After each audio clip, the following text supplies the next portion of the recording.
This episode has been brought to you by Gorilla Strength.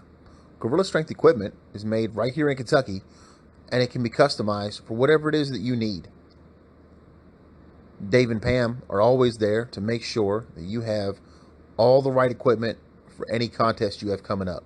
They do custom work, they do premium work, they do anything that you need.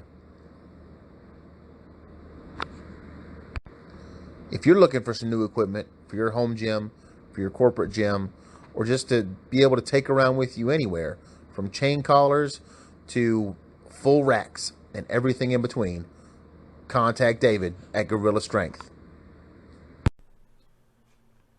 All right, everybody. This week we are sitting down with my very own local sheriff, Shane Doyle, and we're going to get a little bit of a background on where Shane comes from, Edmonson County, and kind of what we're dealing with in local police. So, Shane, where are you from? I'm right here in Edmonson County. Good afternoon, Dave. Appreciate you having me on here with you, buddy. But yeah, born and raised here, lived here my entire life. You've never even lived outside of the county? I've never lived outside this county. I've lived within actually a 2-mile radius my entire life. Within a 2-mile radius? Yes.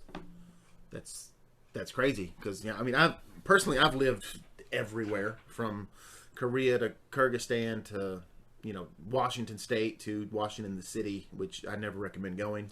Don't even visit that place. If you get a chance, pass on that real quick. So growing up here in Edmonson County, how do you think that your values and your morals are different than somebody who's from one of the, we'll call them the blue states, California, New York, Florida? How are you different than they are? Well, I'm a firm believer that you're a product of what you're around. So because I've lived here my entire life, and my family also all lives very, very close for the most part. My little brother is the only one that ever really moved away, and he went all the way down to McKenzie, Tennessee. That's how far away he decided to go. So wow. 3 whole hours away. The rest of us live within, a 20-mile radius of each other, and there's 50 people that I'm talking about, aunts, uncles, cousins.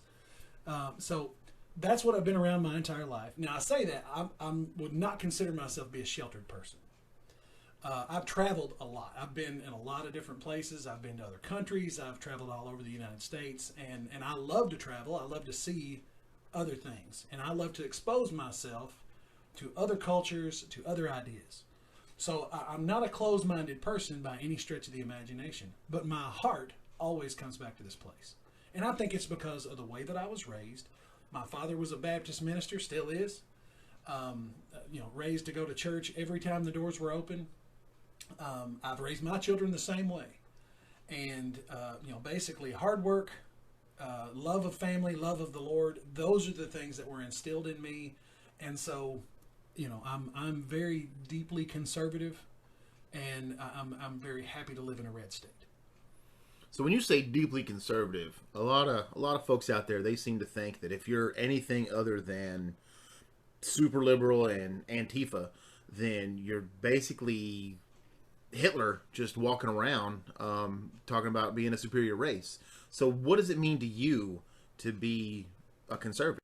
To me, being a conservative, it doesn't have anything to do with telling anybody else what they should do. To me, that's the biggest difference between conservatives and liberals. Is a conservative says, this is what I believe, and this is how I'm going to live my life.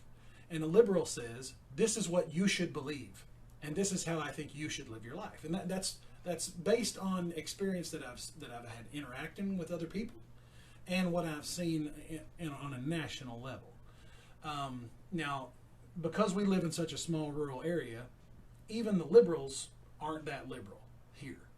But I would be so happy to share with you a Facebook exchange that I was just a part of. I was just telling one of my buddies about this morning. There was a friend of mine that I've recently made. I've kind of dipped a toe into the acting gig.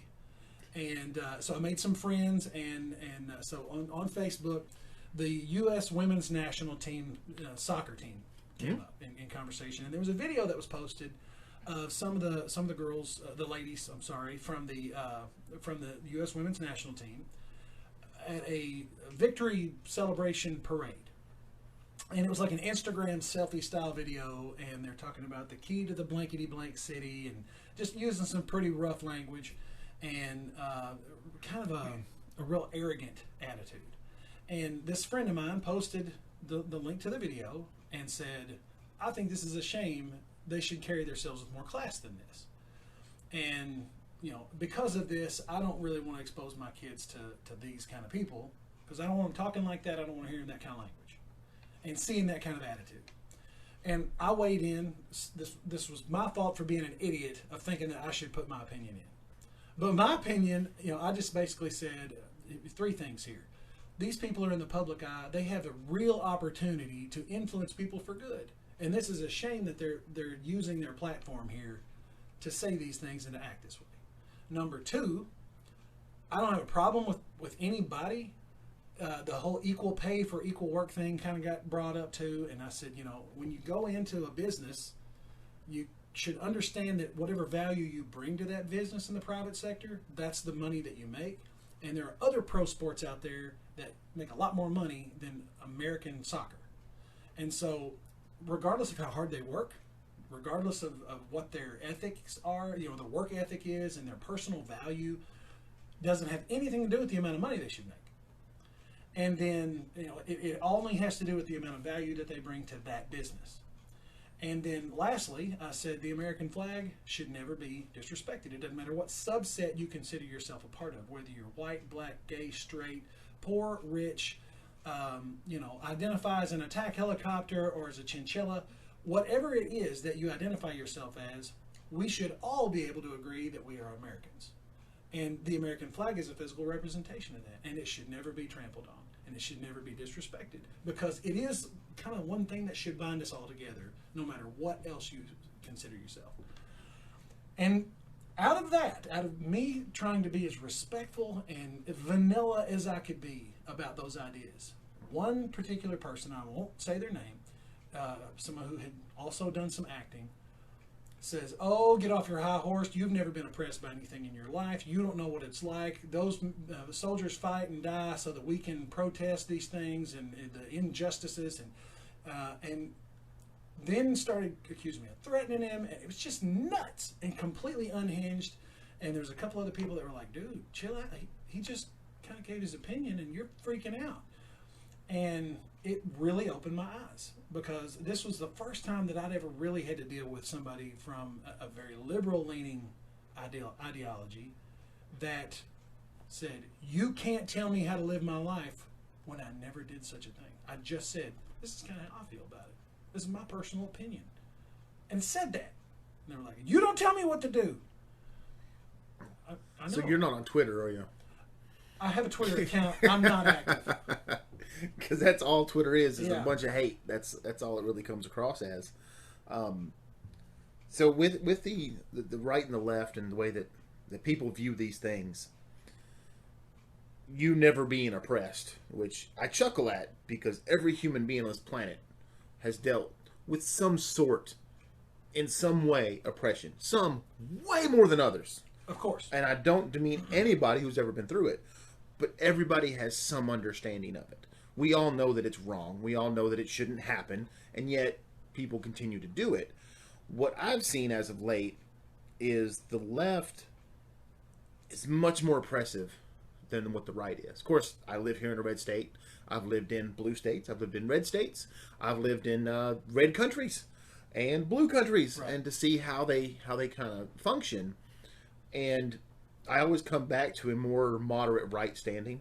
I'm not super conservative, but I'm much more conservative than I am liberal. And I don't, have any kind of hatred towards those folks.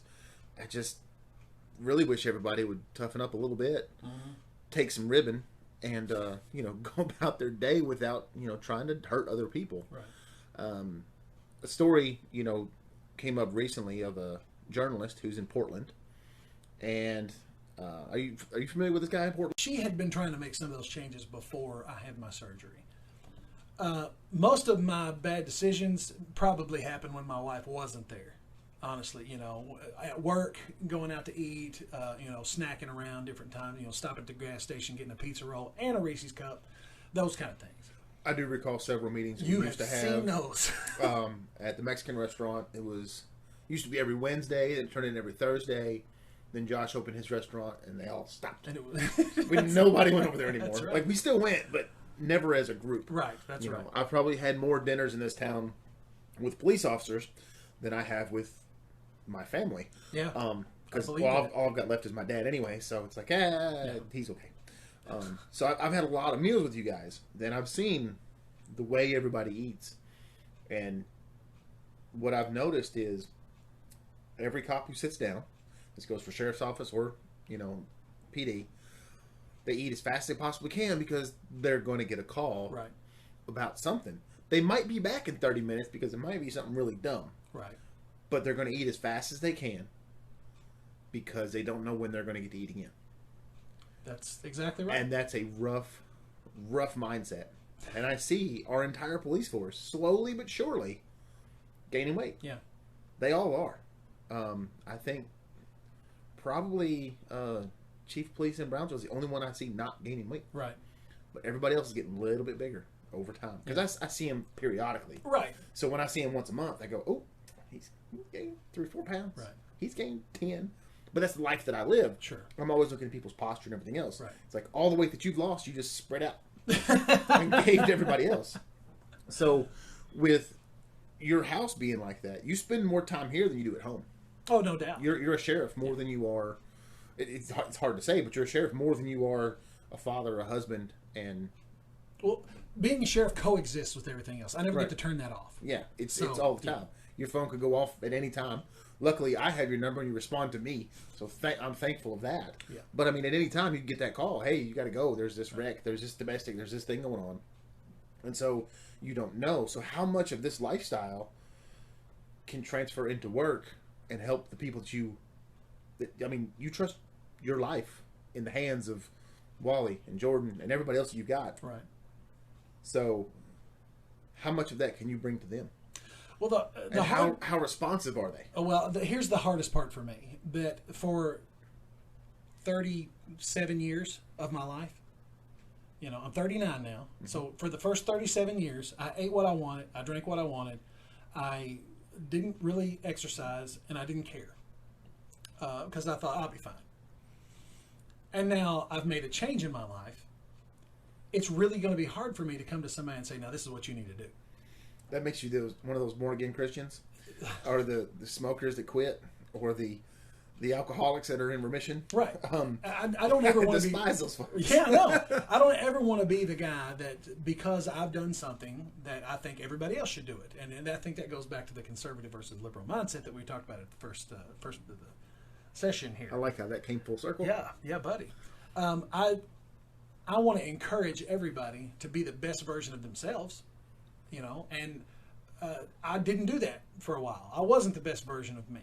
In some ways, I always was striving to do that, but in other ways, I wasn't. So what I'm trying to do, as far as, and to go back to what you asked me about my family, when I had my surgery and my diet had to change, my wife, she lost 30 pounds with me during that time, and I didn't think she had 30 pounds to lose. She was a gorgeous woman and had a great figure, and, then she lost 30 pounds, and I was looking at pictures before and after. Because before and after pictures of me are insane. They're a different person. Yeah. You're not the same guy. This guy could eat this guy, That guy did eat that guy. Yes, that's right. Daily. Yeah. With my wife, obviously it's not that drastic of a change, but there's a very drastic change. And she didn't look bad to start with. So now she just looks amazing. But my kids have had to change, and one of the things that we say is, if you need a snack, you get it out of the fridge, not out of the pantry. Because the pantry is where you put non-perishables, your snack cakes, your cookies, those kind of things, which we don't buy very much of. But, there's something on hand usually in case we have, guests that stop by and we need to, pull, because obviously we live in the South and you got to have food. Yeah, if you ain't got food and people ain't going to visit you, they're going to talk bad about you on Facebook. That's right. So, if you eat it out of the fridge, it's going to be fruit, it's going to be vegetables, it's going to be meat, cheese, things that are fuel that your body needs anyway. It doesn't have to taste bad. We keep good tasting snack food, but if you get it out of the fridge instead of out of the pantry, it's going to be better for you. So that's one of our rules that we kind of have. If you need a snack, you're gonna do this. We haven't done this in our house, but I heard of a friend that does this. That you have to pay for whatever, and not in money, in exercise time. So if you want to eat a snack cake, you want to eat a zinger or whatever, you can have one, but you got to go out and you got to walk for 20 minutes around the driveway. And that may be something we implement in the future to just kind of help our kids, and we'll have to hold ourselves to it too. But it's just an idea. It's something we heard and we thought was a good idea. As far as the department goes, though, I encourage them. If I see them doing something dumb with their food intake, I try not to just call them out on it, but I'll just might make an offhanded comment. Whew, there's a lot of fat in that. Boy, there's a lot of sugar in them things. I can't eat those no more. And that's what I try to do is, I can't do that anymore. If you look right over here to my right, you'll see a jar of peanut butter and a spoon sitting on top of it. If I need a snack, I'll get a spoonful of peanut butter. High in protein, low in sugar. It's got some good stuff. It's high in fat, but I'm more concerned about protein and sugar. And that's what's made the biggest difference for me. So, when I see somebody eating Three Musketeers, I'm like, man, those are good. Yeah, they really are. I can't eat those anymore. I'm going to go over here and get a spoonful of peanut butter. Hoping that maybe they might think in the future. You could just stand over their desk and drool on it a little bit and just stare at them when they do it. Then I wind up eating it. Then I wind up in the bathroom for 3 hours later. He is a moderate right journalist. He's Vietnamese and he's gay. Okay. And he lives in Portland. Typically, all these things together do not equal conservative. But no, that's a really strange concept to me. Right. So he goes to this Antifa protest, and they beat the living crap out of him. Holy cow. And he's just there as a journalist. Your brother's a journalist. He goes and he covers things. Now imagine if he was going to a protest, and then they were throwing milkshakes filled with Quikrete at him, and then started just beating him as badly as they could. Right. And then when you go to the police force locally there to get help, they say, you need to go to the ambulance. Well, the ambulance is on the other side of the crowd. Go ahead and head that way. And there's nothing they'll do about it. And he has to then, he's dazed, he's confused, he's been hit in the head several times, probably has some sort of head trauma, and he has to walk to get to the ambulance to go get taken care of. Now, this stuff's been publicly put out on Facebook and Twitter and everything else, and dude got beat up pretty bad. And he's just trying to get the story, but because of his background and the way that he views things, they saw him as a threat. Wow. And they decided to just beat the crap out of him. This happened, it happened within July, so it hasn't been that long. Okay. I'll try to find you some more information on that one so we can study it. Of course, I have been following the depolicing aspect of things in Portland. The Portland police is in a law enforcement community, has kind of been looked down upon because of the upper echelon saying, we just aren't going to take any action here. This is a political protest. We're not going to get involved in that. And what they're doing is they're failing to prosecute obvious violations of the Oregon laws that they see with their own eyes because it's connected to a political protest. And to me, I don't care what political protest it is. If people are violating the law, if you come to Kentucky, especially if you come to Edmonson County, you can protest anything you want. I value everyone's First Amendment right to free speech. It's when you start laying hands on other people, you start throwing stuff at other people, we're not going to tolerate that. And I don't understand why any police agency or any city government would say, well, we're just not going to get involved in that. And if somebody gets hurt, then they just kind of put themselves in that position by showing up. That's ridiculous. Now, Portland has kind of a weird thing going on with it in that their mayor is also their police commissioner. Okay, that's weird. It's dual role, and I guess it's always been that way, and they've never had a need to change it. Maybe with all this stuff coming up, it would be time to start looking into, hey, maybe the police commissioner should have been, I don't know, maybe a police officer and not just a politician. Yeah. It's possible the man needed some background. So I wonder, because Portland is considered so far left, by any stretch of the imagination, you think of Portland, you think hippies. Yeah. That's what you think of. But I used to akin it to more the, peace, love, dope type. Right. Like, hey guys, let's all get along. Can't we all just hang out in the field and, smoke dope and have fun? So that's what I always akin it to, not to the violence and the people wearing masks and throwing bottles and batons and everything else that they're doing right now. So is it possible that maybe this mayor is saying, hey, let's not do anything because these are voters. And these people might actually vote for me again and keep me in power. But from what I understand, he's not very well liked by either side. So it seems kind of strange. And then, I mean, Portland has almost always been left. Right. All their politicians and everything. So is it possible that these police decisions are being made just to not incite more riots and not get these groups to go against the police? That may be the idea behind it, but I think it is it's a bad direction to think, because you're looking at anarchy. You know, that the more you think that direction, that, well, we're not going to get involved in this because it could cause more problems, and it's already causing problems, you're just inching toward anarchy, which may be what Portland people want. I don't know. But they'll decide that the next election, I say. And I've always said this, and in a political role, because obviously as the sheriff of a county, politics is part of my life, whether I like it or not. Right. I have always said, since I've been involved in this, people deserve what they vote for.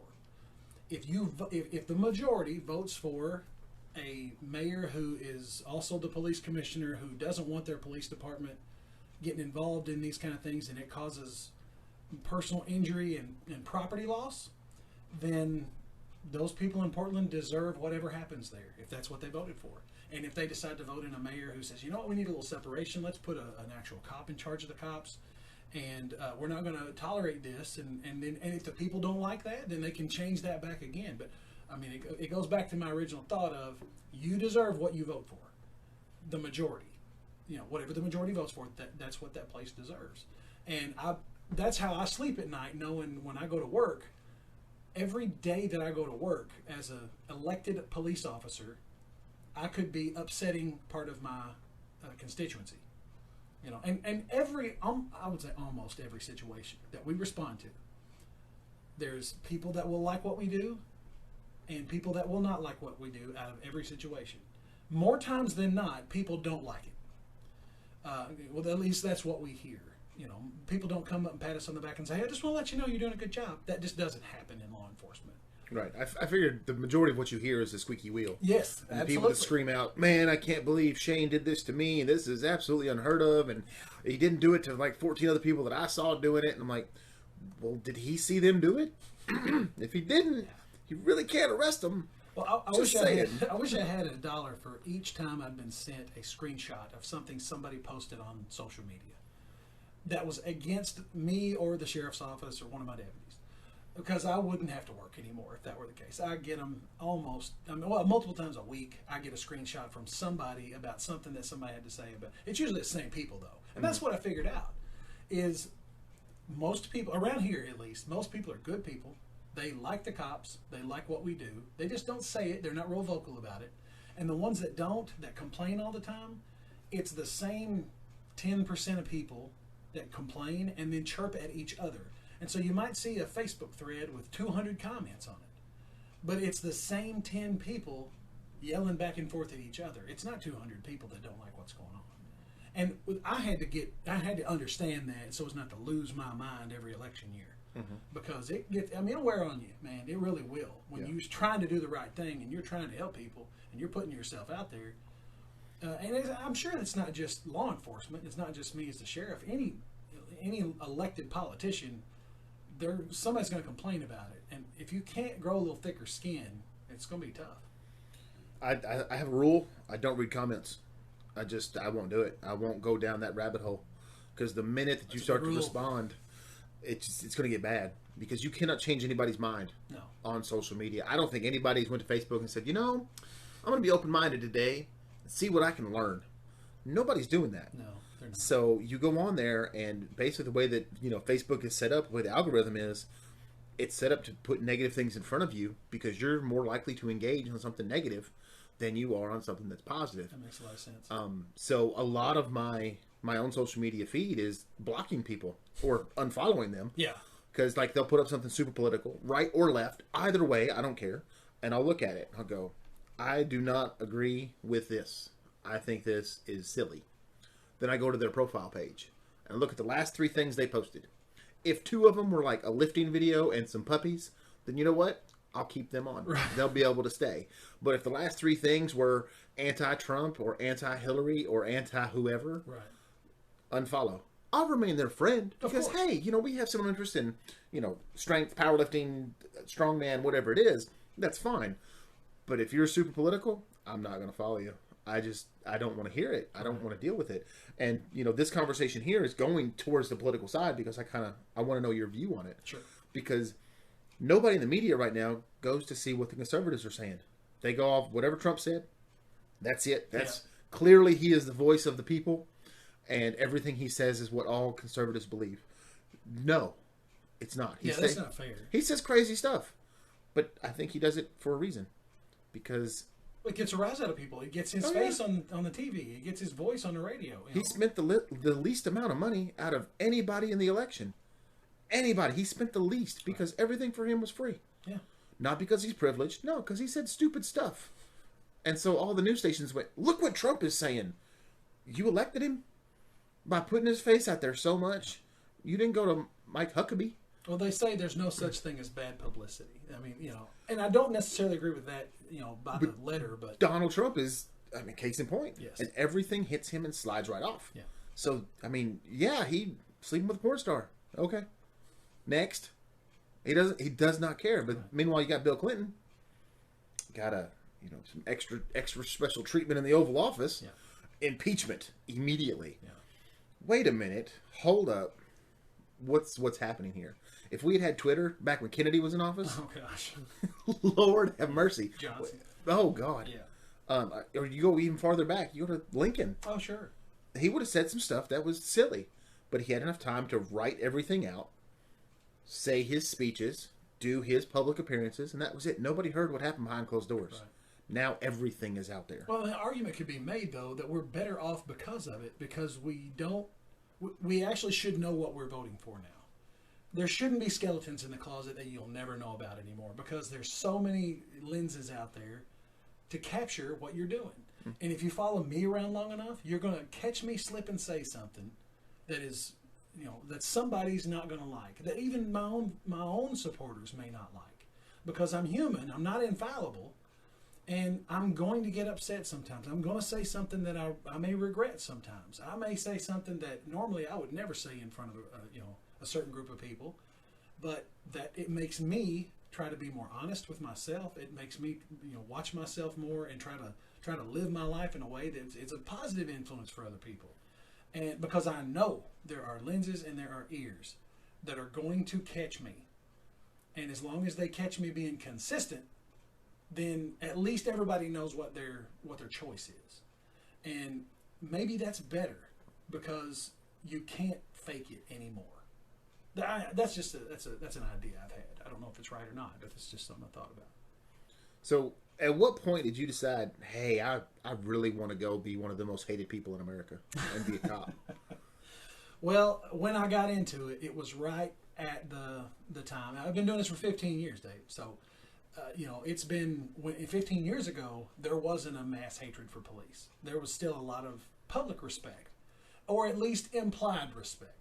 Not for our region. Yes, for our area, absolutely. Because I think if you go back to, any of the civil rights days, any of the big cities, police kind of had this general disdain. People just didn't like cops in cities. And now it's kind of grown to almost everywhere. If I talk to an individual, just one-on-one, they'll say, yeah, I like that we have cops. I'm glad that I don't, get shot at a traffic light every day. It's really nice that people think there's consequences, and I don't have to deal with that. But you get any more than two people together, no, them cops are always out to get us, trying to make that money, trying to give me a ticket because I was late to work. Well, man, you were doing 90 and a 35. How about you don't try to kill people? And I get it. I mean, I've been caught speeding before. I probably speed every day. If the speed limit says 50, good chance I'm doing 51 to 55 at some point. But, as long as the cops are not just being an asshole, and forgive my language, I'm trying to keep this You're good, man. I'm trying to keep this one as censored as I can. Normally my cursing is much more. But out of respect, I'm going to try not to. Thank you. So, like with speeding, what's your view on it? Okay, so I had a guy. I've not always been a cop, but I have been in public safety in some form or another for a while now. I started at the Corvette plant as a security guard back in like 2000-ish.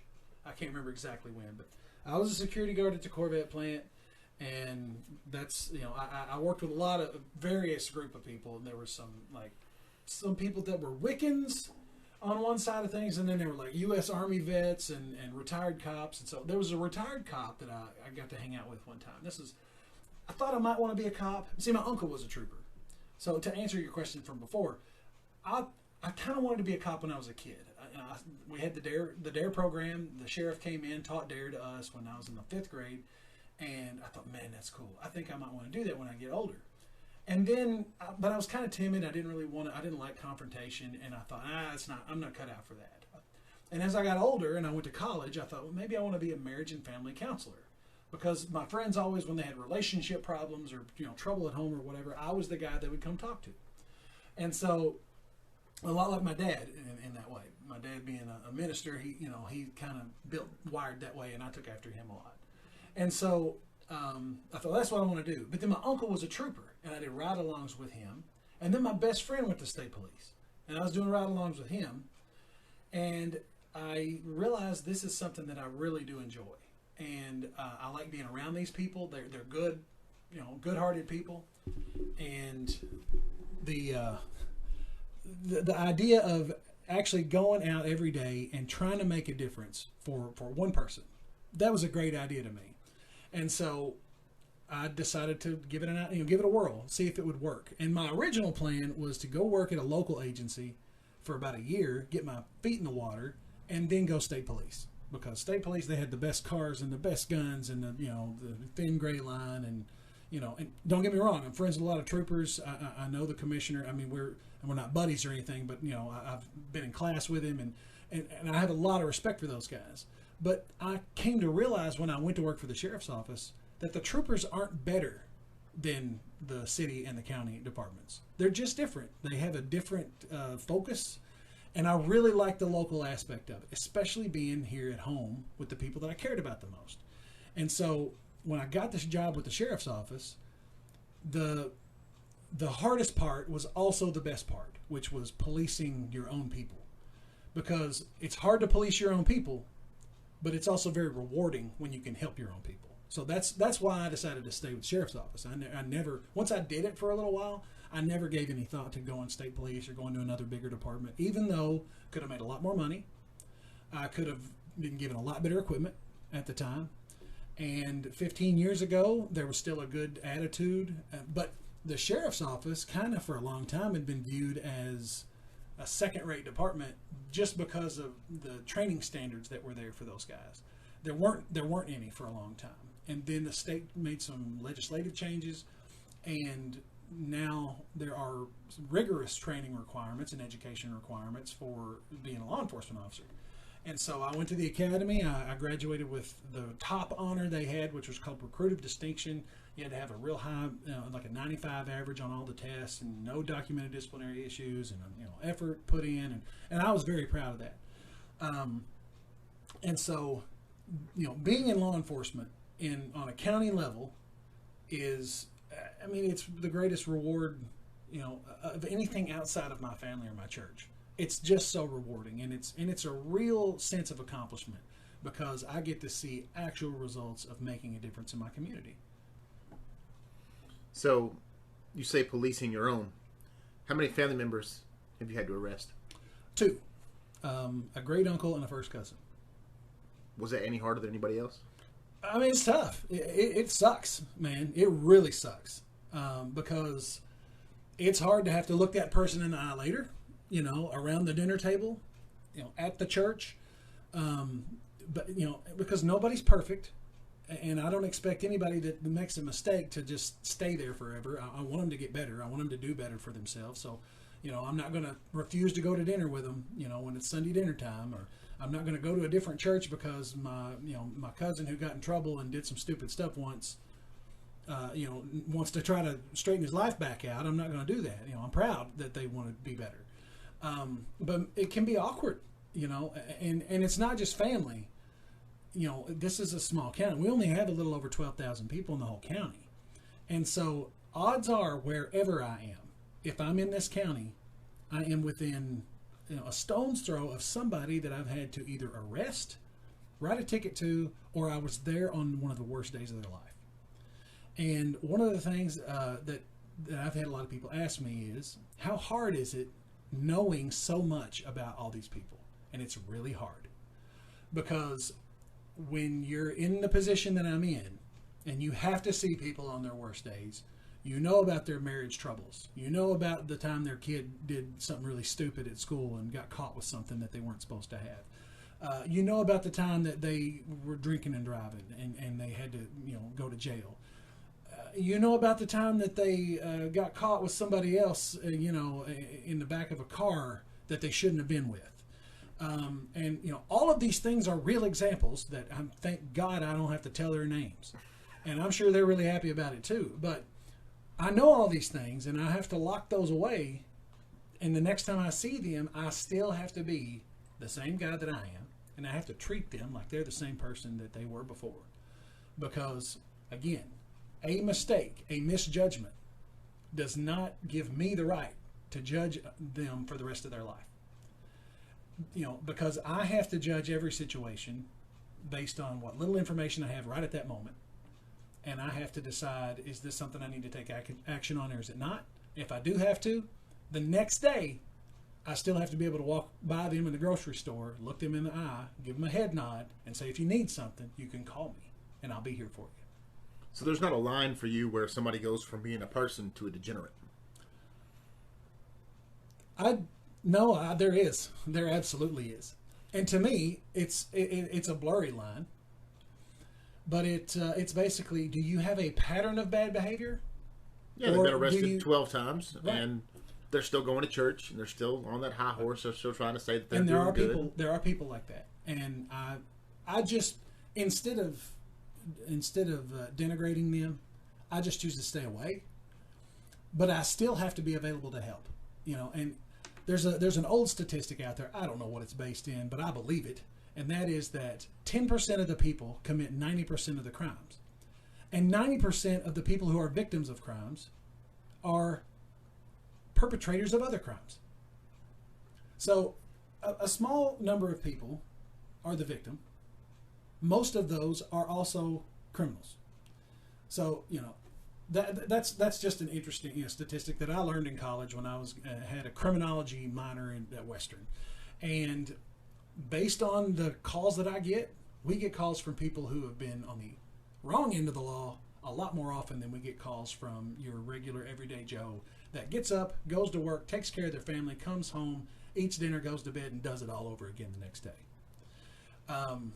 So the people that we deal with most of the time, whether it's on the bad end or the good end, there's somebody we've got a history with anyway.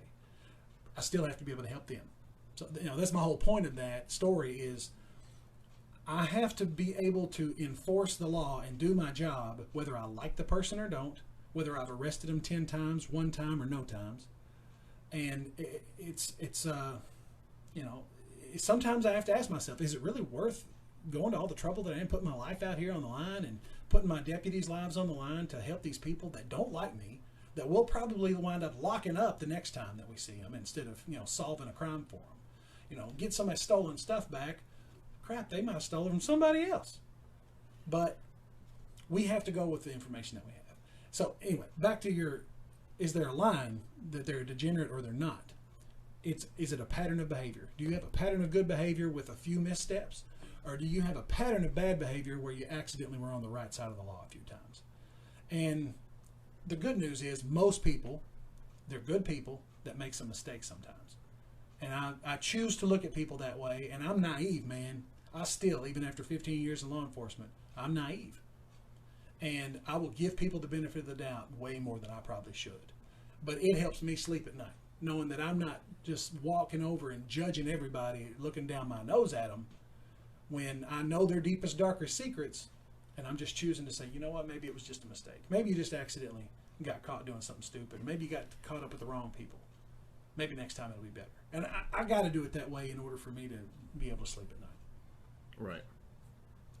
The morality side of it is definitely tough. So more often than not, when you go out, because I mean you're always in town, you're always around. I always see you in the county somewhere. More often than not, are you meeting people that enjoy you being there, or the ones that are giving you that look out of the side of their eye? I love what I do because I get to interact with people. I mean, there are times that I have enough and I need to go home and just be by myself sometimes. And, that's why I mow my own yard, because that's me time. That's why I like to play golf. I've got some other hobbies that I like to do. But for the most part, I like people. I like being around people, and I love the people that I get to serve. And so most of the time, it's people that they're friendly, they're gregarious about wherever I'm at. They want to hear stories about different things that I've had to deal with in law enforcement. And most of the people that live in this county, whether they voted for me or not, and some of them didn't. I mean, all you got to do is go back and look at the records of the election, and I didn't get all the votes. Yeah. But most of those people still treat me with respect because I still treat them with respect. And it's hard, man, when somebody publicly supported your opponent.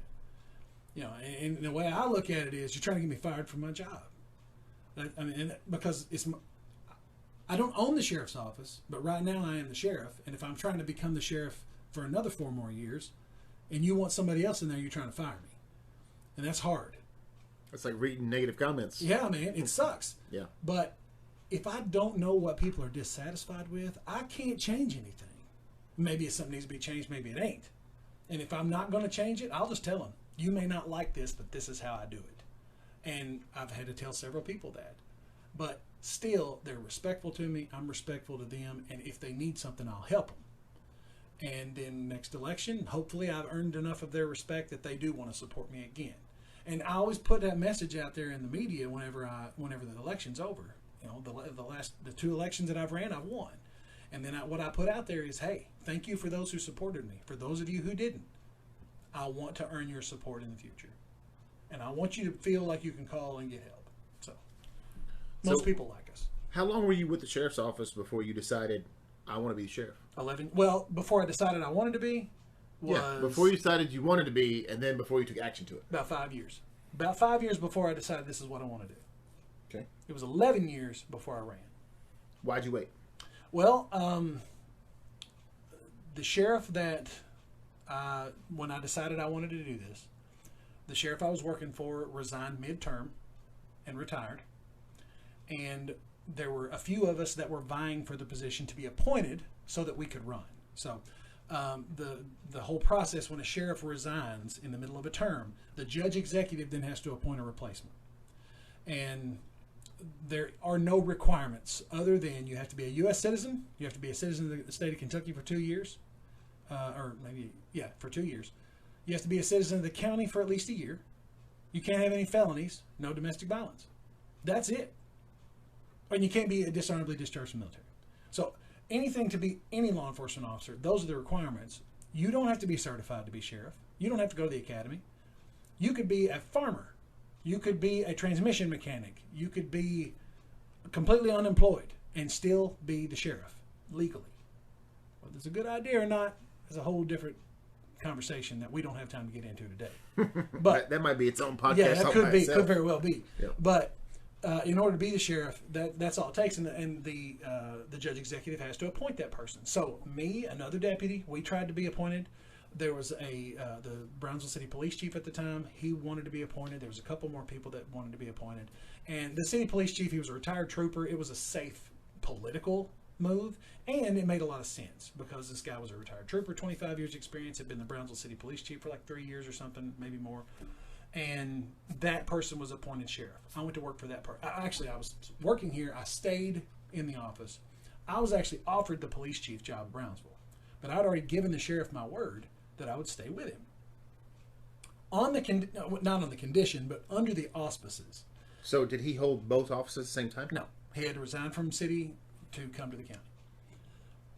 When he found out he was going to be appointed, he had me come into the office, and we sat down and talked, and he said, what I would like to do is just finish this term, which was 2 years, and then turn it over to you. I want to take these 2 years to groom you, get you ready to be the sheriff, and then you run in 2008.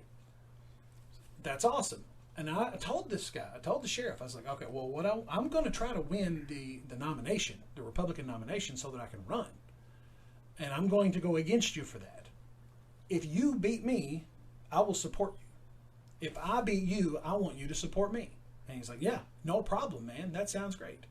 He beat me by 5 votes to get the Republican nomination. And that was selected by the Republican Executive Committee and the other voting members of the Republican Party of the county. And he beat me by 5 votes. So I gave him my word I'd stay with him. City police comes, hey, you want to be a police chief? Nope. Done gave my word, man. I gotta stick with this other guy. Turned down at least a $5,000 a year raise. That's a lot, Hamilton County. Yeah. About a year into that half term, I had been telling everybody I'm going to run in 2 years.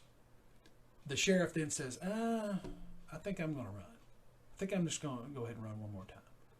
And totally went back on what he told me. We had a conversation about it 3 different times where I was getting information that he was campaigning. And I asked him, no. He would never tell me that. Just tell other people he's going to run. So finally, the last time I cornered him about it, he said, yeah, I am. I just don't think you're ready. So I'm going to do it again.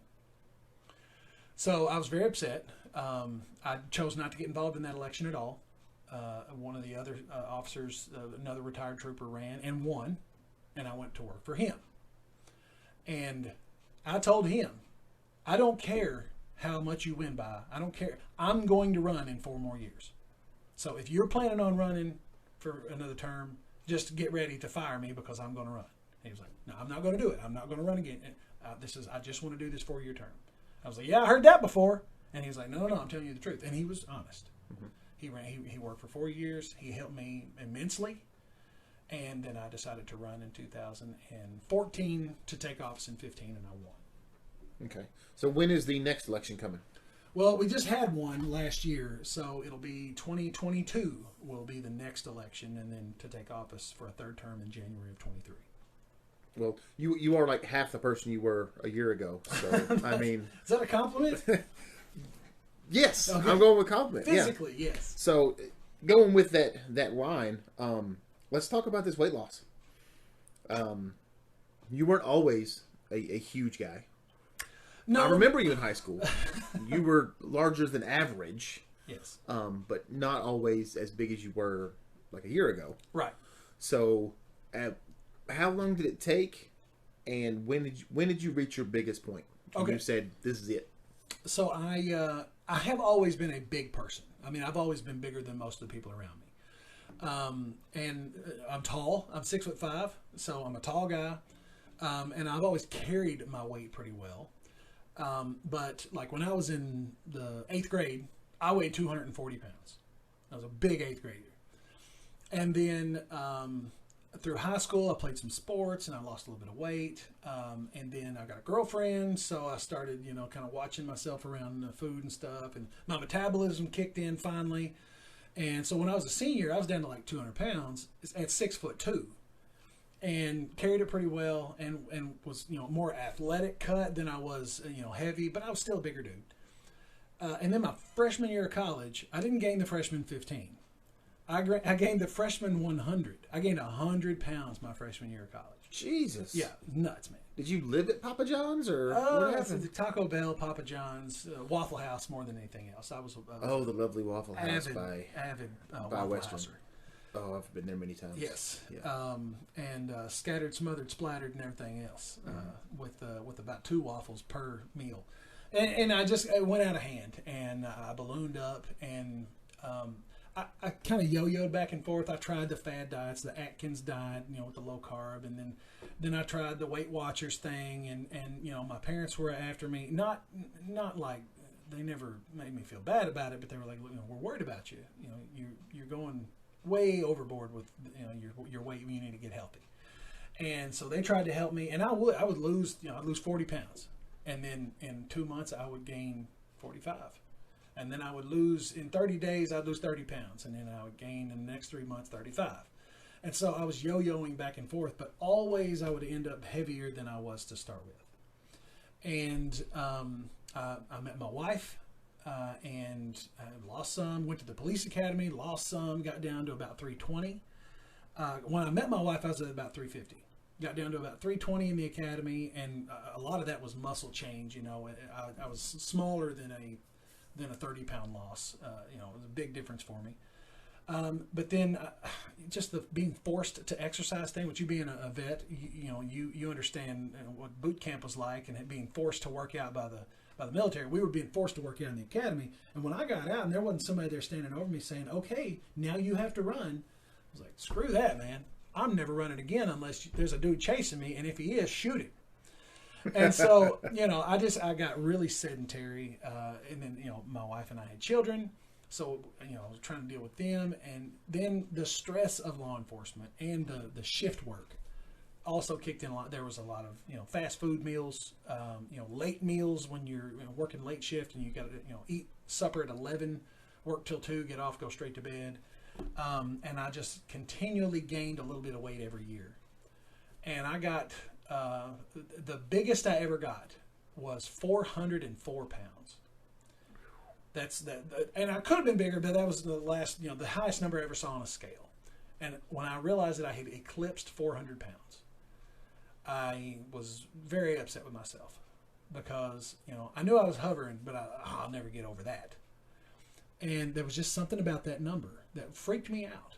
And also, both my parents had bariatric surgery. They had the gastric sleeve surgery, and varying degrees of success. My mom did really, really well with it, and she's done well for years. My dad, not so much. I think he maybe more did it.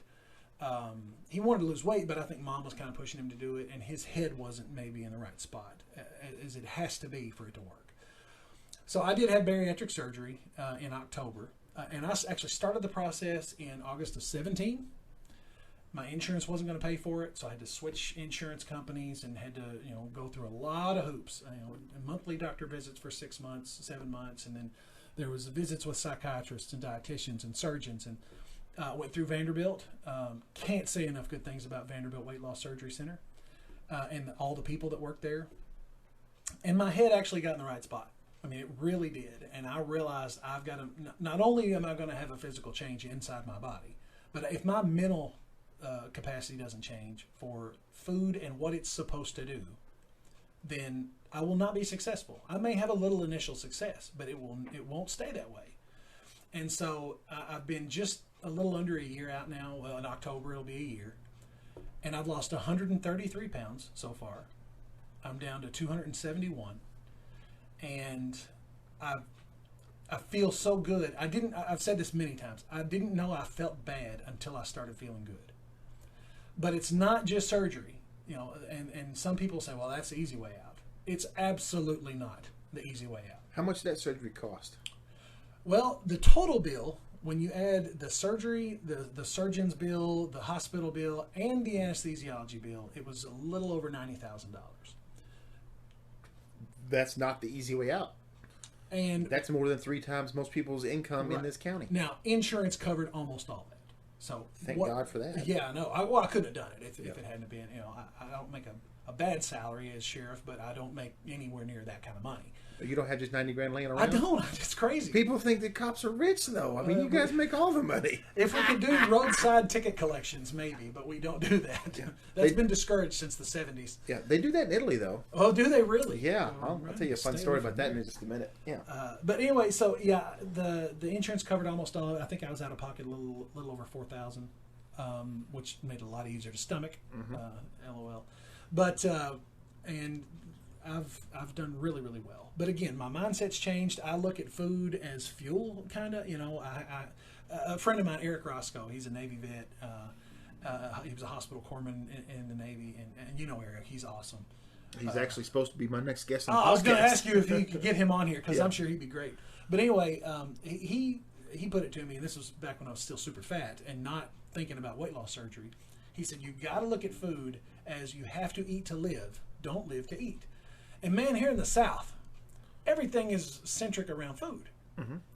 Every get together has to do with food. You don't have a birthday without a big meal and a cake, and then it's just food is the culture in the South. And we're not talking about kale and spinach and broccoli. We're talking about biscuits and gravy and barbecue and pork, sausage, that kind of stuff. So I'm getting hungry now. I know, dude. Yeah. Sorry about that.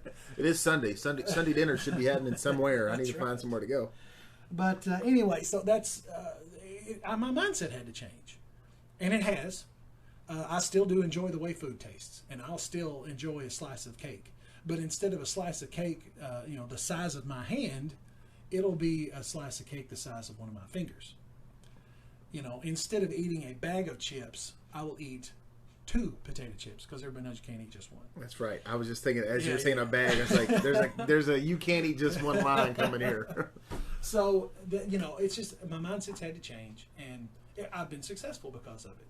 And it doesn't matter how many surgeries I have, if my mindset didn't change and I didn't want to get healthier, then I would not be successful, and I wouldn't stay successful, and I wouldn't stay healthy. And the whole idea behind it was that number on the scale freaked me out. But what it made me think about is, will I be able to walk my daughter down the aisle when she becomes of age? Will I see my son graduate? Which is hopefully like 30. Well, yeah, exactly. That's what every father thinks. You can date when you're 30 or be married. One or the other, whichever one comes first is fine. That's right. Just nothing before that. That's exactly right. But those are the thoughts that I had. I don't want my wife to have to be a single parent growing up. My 2 young children. I got an 11-year-old son and an 8-year-old daughter, and they need me, and they tell me that all the time. And when I come home from work and I hear "Daddy," and they run up the hall and they jump in my arms, and they both still do that. Even though my son's your size, he's not a small kid. No, he's not. He is not tiny at all. I don't know where he gets it from either. But, I can't imagine. But that right there is what made me change my mindset. It wasn't that I want to look better. It wasn't that I want to sleep better. Although I do look better and I do sleep better. It was all about the future for me and having one. And not is it going to be good or is it going to be bad? Is it going to be there? Yep. And now I feel like there's a better chance that I'll have a future, and then I'll get to see my kids and maybe even my grandkids. Now, with that, how much of the diet for the house has changed? Because we know that yours has changed. You eat differently now. Yeah. How much of that are you putting towards your kids? Because for the last 10 years, or the first 10 years of like your son's life and your daughter's life, it was, hey, eat because it's good. Right. Eat whatever it is. And your kids are not small. They're not small framed. Right. They're larger kids. How much of the household now that diet is different, and how did they respond to it? Well, first thing I want to say is how amazing my wife is, because she has been my biggest cheerleader. She's been my biggest supporter through this whole journey that I've been on. And she told me, whenever these things change for you, I will do them with you. Because it'd be really easy for her to, when she goes to the grocery store, to continue to buy the Lay's and the Little Debbie's and, all of the things that I'm not supposed to eat anymore. Mm-hmm. That will hurt me, actually, if I eat. Buying the soft drinks that we used to just tear up. And so, and another thing, my wife is a little bit more health conscious than some. She likes the essential oils things. She's not like a witch doctor or a voodoo lady, but she's a big fan of natural remedies when you can and trying to eat healthy. So, with implementing things, for the department itself, do you have any kind of a fitness incentive for the department itself? No, and the problem with a small department, I thought about this a minute ago. With some of your bigger departments, and you can obviously see the ones that have a fitness incentive because their people are in better shape. And with officers in better shape, you have fewer workman's comp claims, you have fewer sick days that are used. I mean, there are study after study after study that shows that. Right. The biggest reason why the military has such stringent rules and regulations is because they don't want a big VA bill.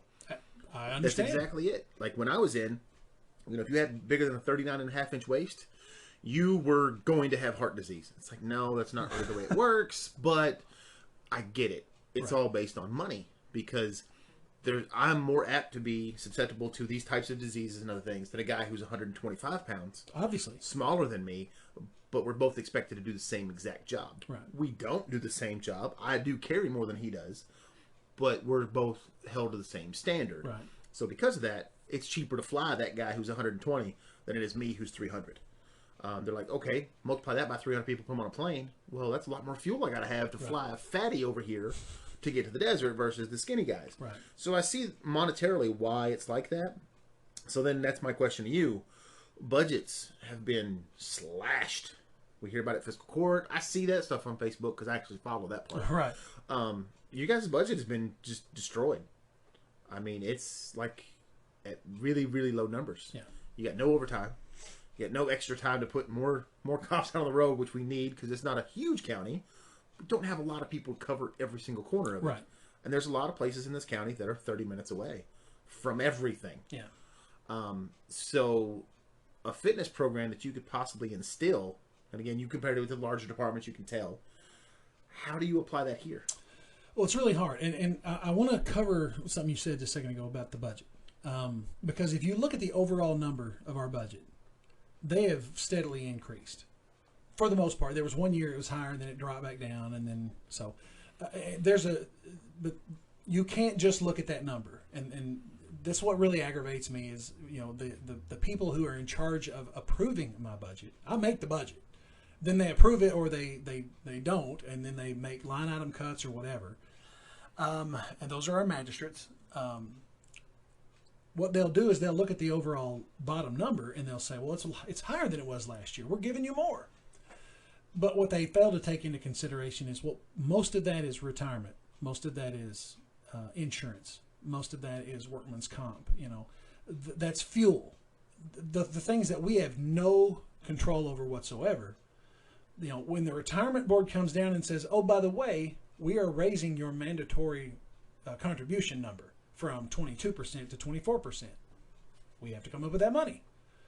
Am I going to fire somebody to make up the retirement for everybody else? Well, I don't want to do that.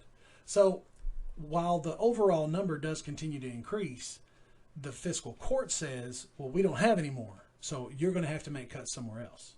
So then I have to wind up cutting equipment. I have to cut uniforms. I have to cut overtime because they don't want to pay for that. All in the same time, our call volume in the last 5 years has gone up 100%. We have twice the amount of calls now that we respond to than we did 5 years ago. What was the population 5 years ago? 100 different. So it's just we have more degenerates here? No, honestly, and I'm going to kind of be patting myself on the back here a little bit because I run an amazing department. I'm not amazing running a department. I run an amazing department. There's a distinction there. Mm-hmm. I think it's because people see that they can get results now when they call. And some of that was set up by the sheriff before me. And I worked for 3 different sheriffs, got along with 2 of them really well. One of them I didn't at all. And I learned a lot of things that worked. I learned a lot of things that didn't work. And I have kind of tailored this department with seeing the things that I saw. So I honestly believe that we get more calls because people say, well, actually, if you'll call them, they actually will do something to help you, or at least they'll try. Whereas before, it's like, I don't know who to call. Don't even bother them people because they won't help you. And so being attached to this department as long as I have for 15 years, I've seen that difference. And so I think I'm qualified to make that distinction and to make that observation because I was here during the whole time. What's your most common call? What are you guys responding to the most? It used to be property crime, theft of some sort, or vandalism of some sort. My house has been broken into. I had something stolen out of my yard, that kind of stuff. After I came in as sheriff and we put a big hurt on dope dealers. We locked up dope dealer after dope dealer for the first 2-3 years of my first term. There's studies out there that show you generalize dope dealers. Is that for all drugs and all dealings? Yes. Or is that marijuana? Is that meth? That's everything. It doesn't matter what everything is kind. all together. Well, and I'm lumping it all together because there's really not a crime, a serious crime. And when I say serious, I'm talking about assault, theft, domestics. I'm talking about anything that involves a property loss or personal harm that's not connected in one way or another to either drugs or something with high emotions. Most of the time it's drugs because most people can keep their emotions in check when they're not aided by a foreign substance. So I hear bath salts are bad. Oh, that's what I've heard too. So with that in mind, if you have a theft, it's usually somebody who has stolen something to sell to get money so they can buy drugs. Or it's a drug dealer who gypped somebody so they get something stolen out of their, out of their truck. So you're not getting a lot of calls for somebody stealing stuff to make rent. You know, it's crazy how that works, but we don't. It's weird. Because I've had to make rent before, never had to steal. Right. I borrow for it, but never had to steal for it. Yeah. But I've never really had to steal, so that's just me. It's crazy what'll happen when you're willing to go to work for a paycheck and do whatever somebody tells you to do so you can pay your bills. It's weird how that works. It is crazy how that works. It really is. But all that being said, because the tight connection between drugs and property crime, our property crime rate plummeted the first 3 years. I mean, it really did. We I think it was a 40% decrease in property crime in 3 years, and I'm very proud of that. I can honestly show the numbers and say these are the calls that we responded to, and we took this many fewer property calls where somebody had something stolen or had their house broken into or whatever. And then at the same time, there was a 70% increase in drug arrests. So there is a correlation there. It's not like murders and ice cream, But I don't know. Crime is down overall, but your calls are up. That's right. So, are these calls a lot of erroneous stuff? It's more, we want to let you know something's weird. We get, and that's why I can't really tell you this is our most common call, because it's more just reporting something that seems out of order. And I've begged our constituency, the residents of our county, to call. If something doesn't look right, call us. The best thing that can happen is nothing was wrong. I would much rather respond and see a suspicious vehicle, pull it over, and it be some guy who's lost who's looking for an address, as opposed to somebody that doesn't call, and it turns out they were casing a house, and then they wind up finding when the person's they're going to work, and then they break in and steal their stuff.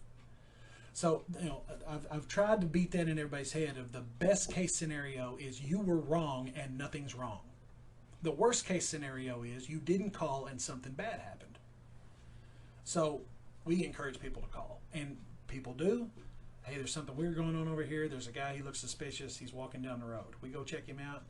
Here's the thing. If he had bad intentions, after we've stopped to talk to him, he's probably going to change his mind anyway. So that's another hard thing about being a cop, is you never know what a difference you really make, because just your sheer presence of being in a place can change the future just because you were there. Something that bad that could have happened doesn't happen now. And you can't quantify that ever. So we don't have a lot of, first blood type incidents where... Not a lot. A drifter's walking through town and you go up to him and you go, hey, you got till tomorrow morning to get out of this town. So we don't have a lot of that going on here. Now, I'd be lying if I said that I never wanted to do that, but I've never done that. Well, good, because we didn't get our town blown up, so that's a Right. plus. We're all still here. You never know when Rambo's going to just wander through in a big flak jacket. Well, hopefully, if he does, when he leaves, he'll be saying, that sheriff's department's pretty nice people down there. That's good. He gave you a ride to the edge of town. That's exactly. Gave you a ride right to the edge of town by the bridge and just let you on down the road. So that's great. So as we go back to dope dealers, I kind of want to hit on this a little bit. Across our great nation, many states have decided that the legalization of marijuana is a good thing. Okay. When do you think Kentucky will do this? Because it seems like it's inevitable to go nationwide. I think federally they'll be the last ones to actually say it, but I think each state will eventually do it. I mean, Massachusetts did it. They're a weird state anyway. Some weird people. Colorado did it. California, Washington, Oregon, so many other states. There's 20 something now that have done it.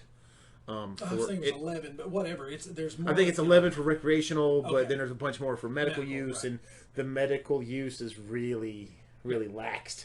Hey man, you got headaches? Here you go. I got a funny joke there. I got to tell this. I got to tell this joke.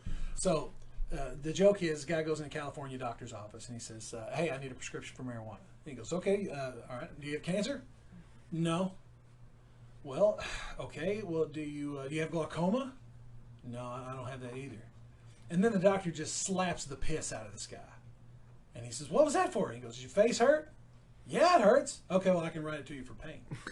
And I think there was a lot of that going on. Yeah, I really think so. And I think it still is. I mean, historically.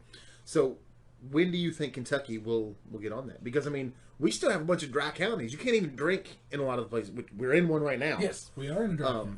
you can drink here, but you just can't sell it here.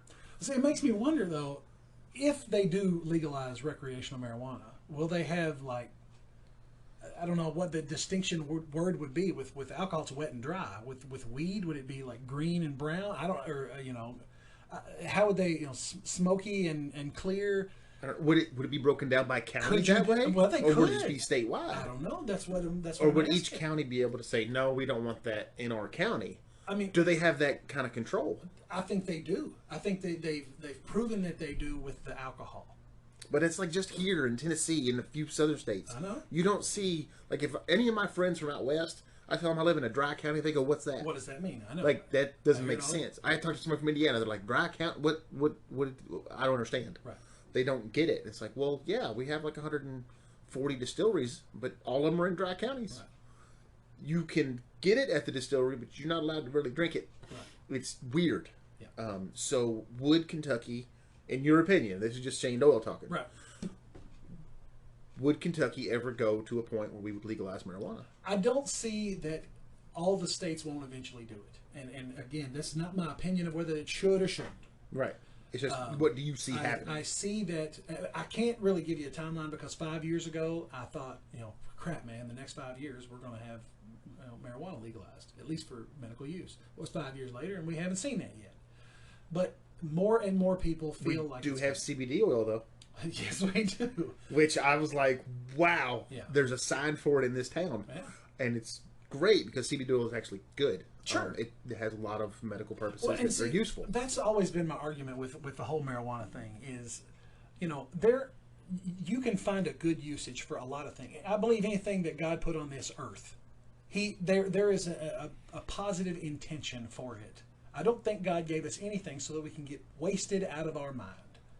Everything to excess is dangerous. I you totally can drink too much water and die. Yes, you can. But you got to have water. Yes. But if you drink too much, you can die. Right. And I'm a living proof of too much steak can hurt you. I don't know that I believe too much steak. That might be the one thing. I'll just be like, nah, you can always have steak. Man. I think it's the sauce that goes on the ribs. That's got to be what That's it is. what it is. Too much sugar in that sauce. Just meat, you can't go wrong there. Really can't. Especially in the world that I live in. Yeah. I have a lot of friends that are over 400 pounds. And not for the wrong reasons. Yeah, but they're because probably cut up, though. They're trying to be as strong as possible. They're the strongest people on the planet. And that's what this whole thing is. This whole podcast is be good or be good at it. Right. I talk to the strongest and best people in the world. I am very fortunate to know so many of the world's strongest people in many different aspects. From knowing you, to Josh, to my buddy Bull, to Magnus for Magnuson, who I'm going to go see in September, to knowing Brian Shaw, Eddie Hall, or any of the other strongest people on the planet to have ever lived. Meeting Bill Kazmaier and be like, hey man, you want to do my podcast? He's like, how much money you got? And then it's okay, cool. We can sit and we can have a conversation. Right. So that's the whole point of all of this, is just putting it out there for everyone and to get the different opinions.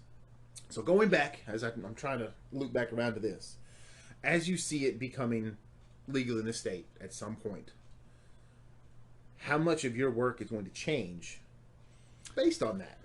Well, it's already changed some because of just the relaxed laws and the relaxed attitude about it. 15 years ago, if somebody had a bag of weed, they were going to jail. Mm-hmm. And then Kentucky changed the arrest laws. What is the arrest law now? Okay, well, it depends on the quantity. Obviously, if you have enough that you could sell it, then you could have a pinner and sell that. Well, but I mean, if it's packaged for sale, if you have like 10 bags of a gram each, then okay, obviously you're. But selling. if I have a bag of 10 grams, is that different? It is different. Weird. It is. Now, but then I could also check and see, do we have text message records where we got a search warrant and we knew you were selling, so you brought 10 grams because you had it set up. We've had so many different situations, but that's the thing now, is there's no more just looking at, all right, he's got this much, he's got to go to jail for this. It's, we have to be able to support, is this guy trafficking in drugs? Whatever the drug is, whether it's pills, weed, meth, heroin, bath salts, or, whatever. And does each substance have its own subset of law? It does. So with marijuana in particular, that's really one that I'm concerned with. Okay. Not that I use it or am a proponent of it, but when it becomes legal, Hey, man, it's legal. Right. Great. Awesome. A legal thing's a legal thing. Sure. How much weed can a person have on them walking down the street? Well, right now, it's still illegal. Okay. But instead of going to jail, you get a ticket. Okay. Unless you What give is us that another quantity? reason. The quantity? Okay, so 8 ounces of weed is the felony level. 8 ounces. If you have 8 ounces of weed, You have half a pound. and that's a ton. That's a lot. That's more than fits in like a backpack. That's a gallon Ziploc bag crammed completely full, and you still might not hit 8 ounces with that. 8 That's ounces. a lot. Then you're going to jail. You're definitely going to jail for that. But if you have 7.5 ounces, Then we get into officer discretion. And How- officer discretion is a great tool, man. it really is. We 'Cause love it comes down to how big of a not nice person you are No, as a as a what? As an officer or as a criminal? as a perp.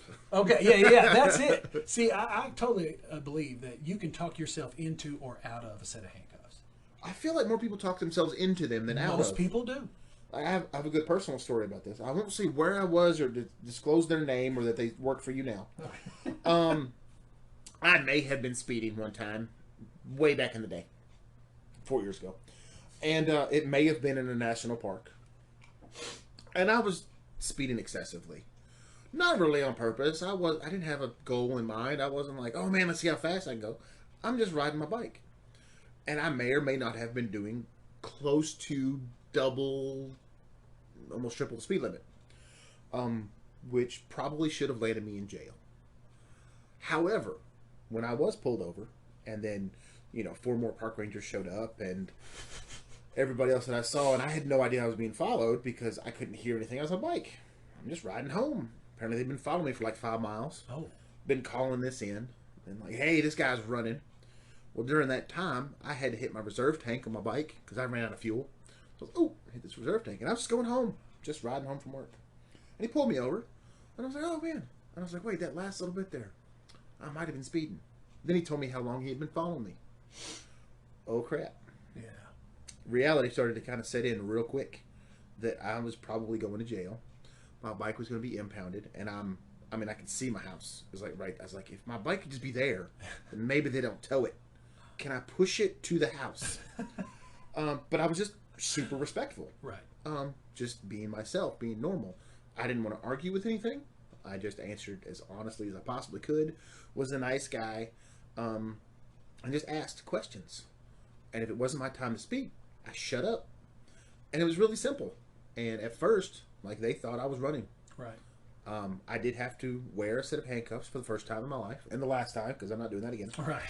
But I asked simple things like, hey, can you unzip my jacket because it's really hot, while I had handcuffs on. Right. He said, okay. And he walked over to me, and he unzipped my jacket, and I was like, thank you. And that was it. Right. It wasn't, you need to unzip this jacket because it's getting hot over here, and my wrists hurt. And I was like, that's not the way to respond. Right. They looked at that situation as, I'm a guy who's running. Why am I running? Right. What else have I done? And so they might have made some calls back to the city and said, hey, who's this Dave Waters guy? And there may or may not have been a call back to go, oh, Dave, yeah, he's a good dude. He's not, I think he just came from here. One of those calls may or may not have come from me. It's possible. It may be.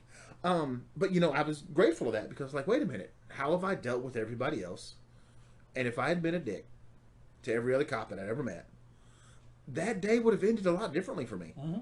My career path would be different because then I would probably have a felony because good chance that I'd have been a felon. Right. Because there would have been like an assaulting a police officer in there and others, all these other tag-along things that would have just made my life very hard. Right. And then I wouldn't have a passport. That I wouldn't be traveling to go to Iceland to, meet up with Maggie or anything else that I'm planning on doing, or going to see my son in Italy or anything else. Right. All those opportunities would be taken from me, and by my own hand. That's the kicker. That'd is be understanding my fault. I did this to myself. Yeah, it's not his fault for reading on the scanner going, what the, this must be broken. Right. Boom, there he goes. It was my fault for being an asshole. Right. And so I was just really nice. And then when he came back to me and he took the cuffs off, I said, thank you. And when he handed me my ticket, there was plural, I said, thank you. Right. And then, I had a court date because there was no pay on the spot, Mm-mm. which I'll tell the Italy story here in a second. There was no pay on the spot, so I went to court. and I saw what the ticket was written for. It was not for the speed I was going, and the speed limit was not for the speed limit that I was in. Both of those numbers were much closer together. All right.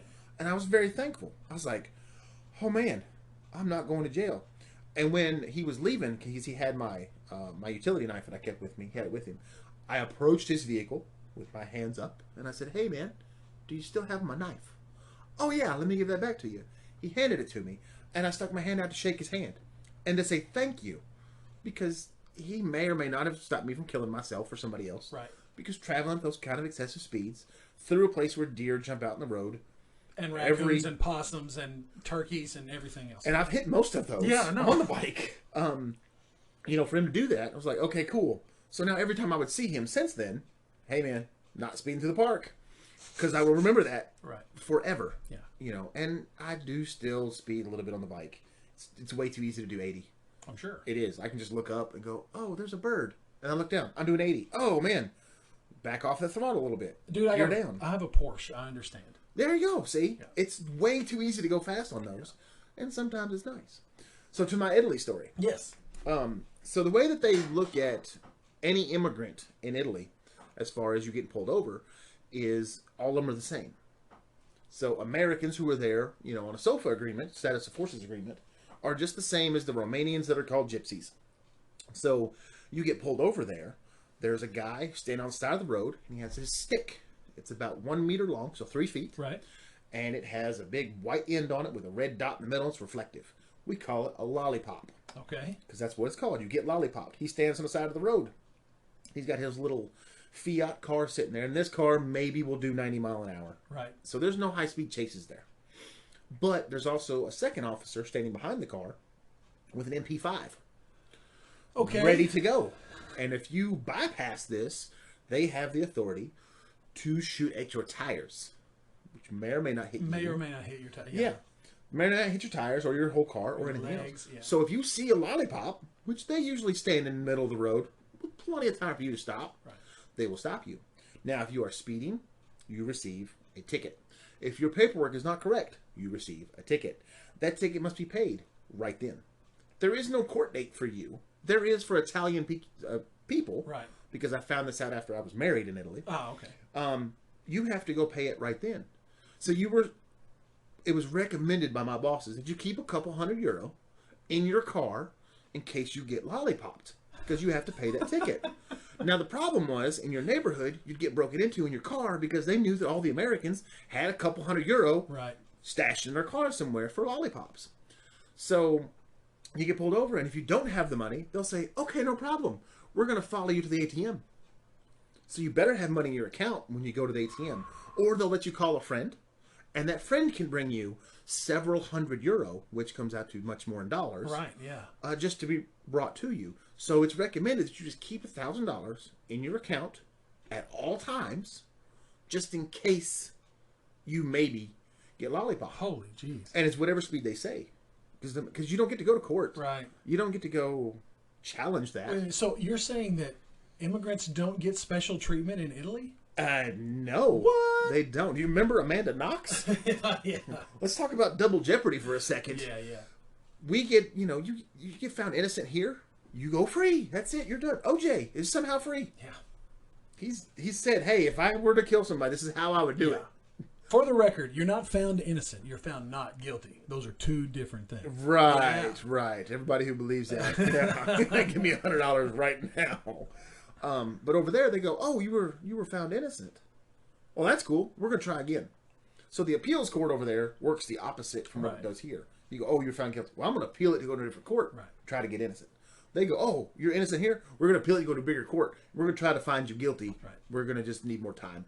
And you're going to remain locked up while you're doing that. Right. Now, Amanda Knox, luckily, her family had money. And they got her out of there. Yes, Yeah. and she can't ever go back. Right. Because they will arrest her again, like on the spot. Right. So, with that situation over there, everybody's like, oh man, Europe's so much better than here. No, not really. Yeah. Because they still do the same things that we do. It's just over here, it's a really big deal. Like this whole immigration thing that we've got going on right now. Oh man, we're separating parents from children. Okay. That's not special to immigrants. What happens when somebody here is arrested and put in jail. They get taken away from their family. They get taken away from their family, and then Yeah. if there's nobody there to take care of their family, the family gets relocated to foster care or Right. something. Social services takes care of that. It's exactly the same thing that American citizens get. Yeah. So why is this a big deal? Do you want us to lock the children up too, with the parents that are breaking the law? Yeah. Or do you want to lock up children with adults like that they're not related? Are you going to put them all in the same facility? Yeah. You know, we separate adults and children that are incarcerated. Mm-hmm. There's juvenile hall, and then there's Yeah, because jail. I don't want somebody's 16-year-old daughter who got caught with a gun Mm-hmm. in jail with a 30-year-old dude who got caught raping kids. Exactly.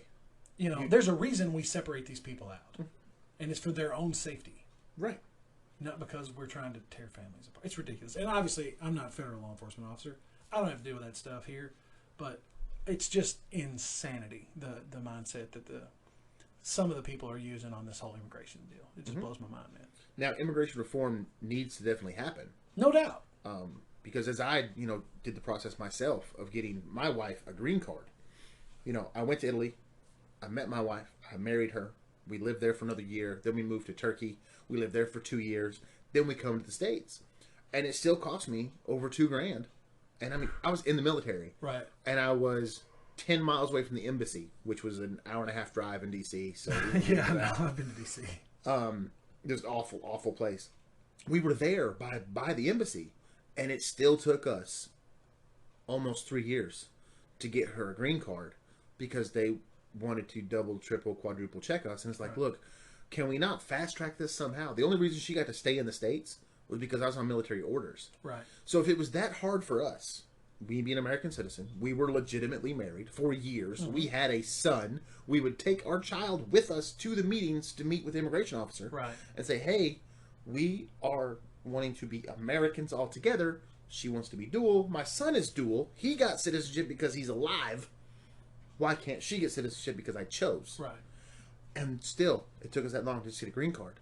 Jeez. And citizenship would have been another 4 or 5 year process. Right. In that time, she decided to go back to Italy anyway and forego anything and just F it. But, immigration is terrible in this country. Right.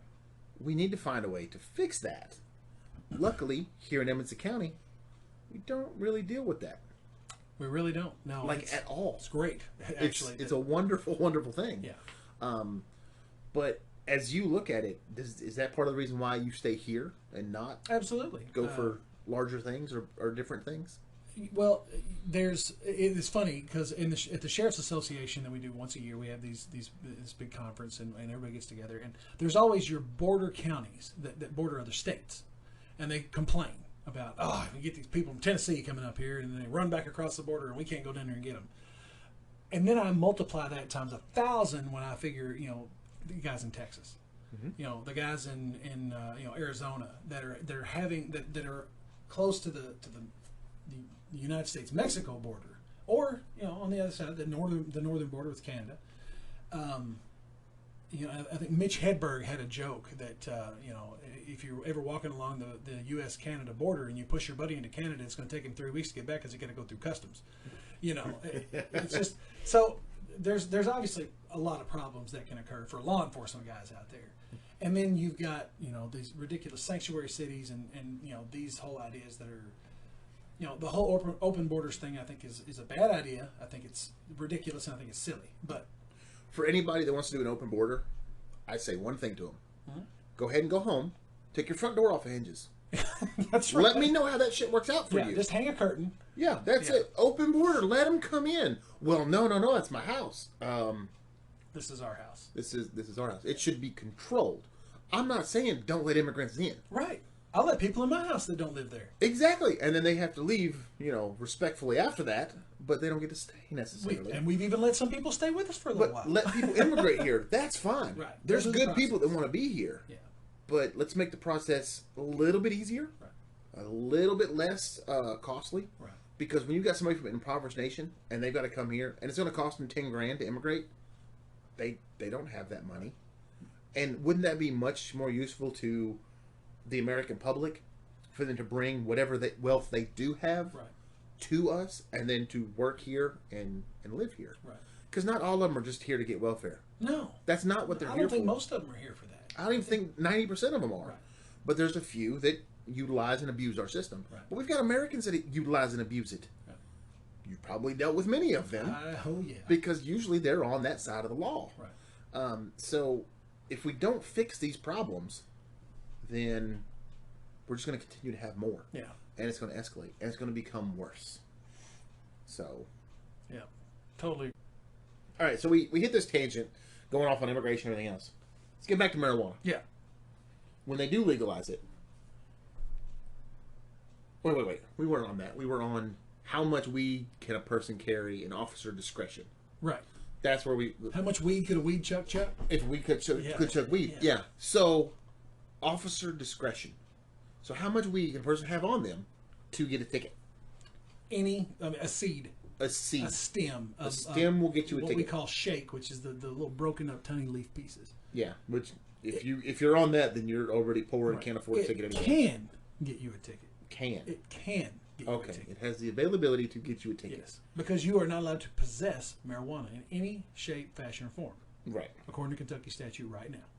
Now, how does that work for CBD oil?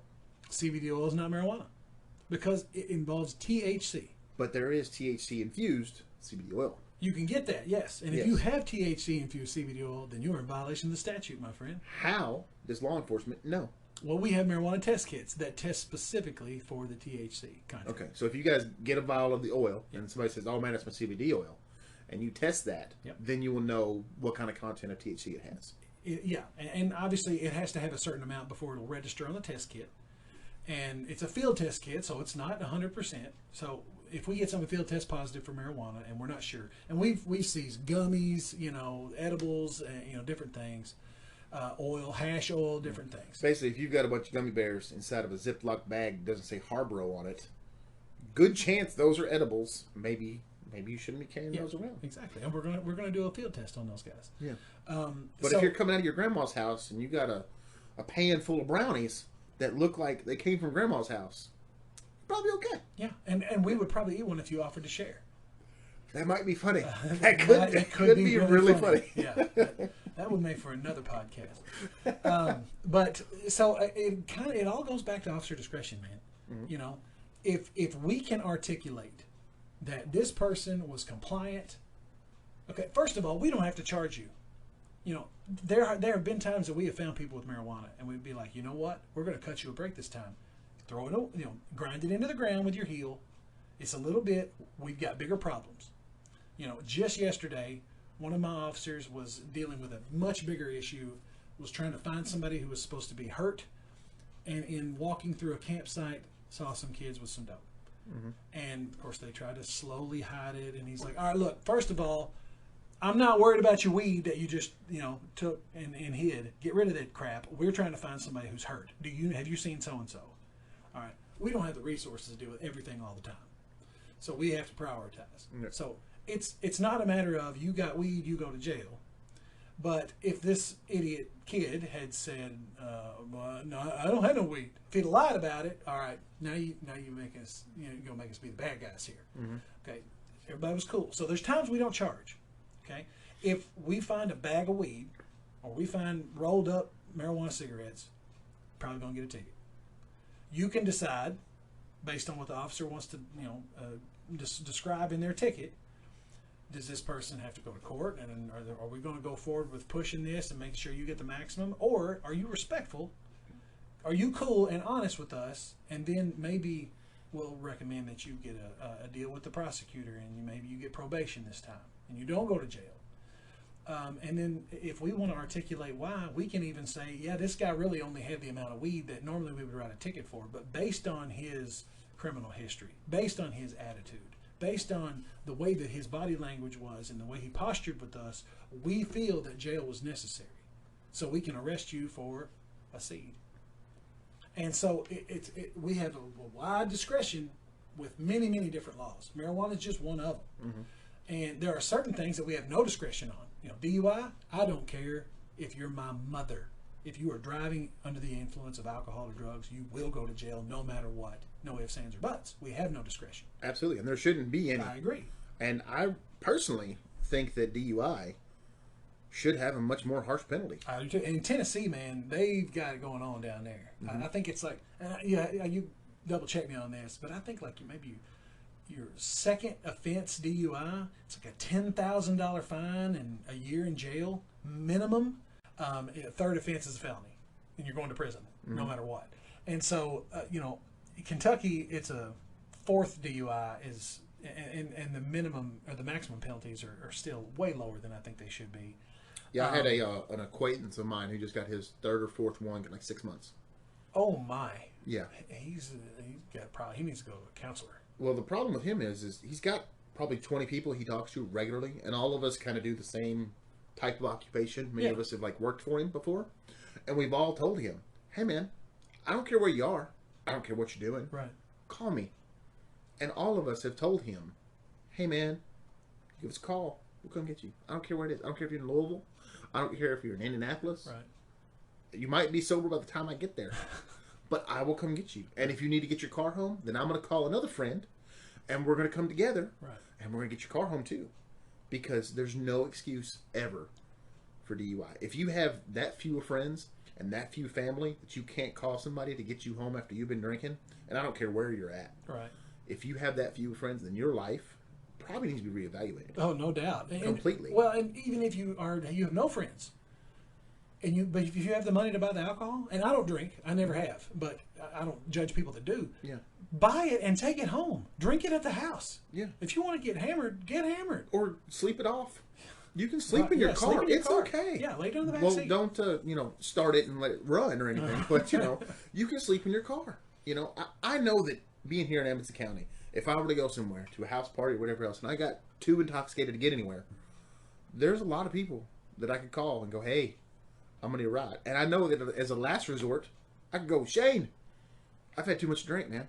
I have no way home, and I have nobody else to call. Man, will you come get me?" You might bitch at me a little bit. I would Yeah. cuss at you a little, but I would get you home safe. But I'd much rather ride in the front seat of your car than the back, That's exactly right. because the back is just not a way to go. I don't know, I still might make you ride back there, even though. Just for fun. Right. Yeah, but as long as we're not getting a DUI, that's exactly then you know what? right. I'll get home safely, and that's it. And that's, I think people just don't understand that. Yeah. They don't get it, and you'll talk to them, and they'll say, "Oh yeah, man, I'll definitely call you," and you hear about it next week, and they're on the blotter, DUI. Yeah. Well, and these are people that they can't understand or recognize that they have a problem, and whatever it is. And I'm sure that this is not the only time that he's done anything in excess that's caused him negative consequences in his life. No, it's just the fourth time he got caught. Right. That's right. So he definitely has done it a lot more than that. But So circling back to the marijuana, we had a lot of discretion, and I will say this: until it is legal, we will continue to enforce that law. We don't have to agree with the laws to enforce them.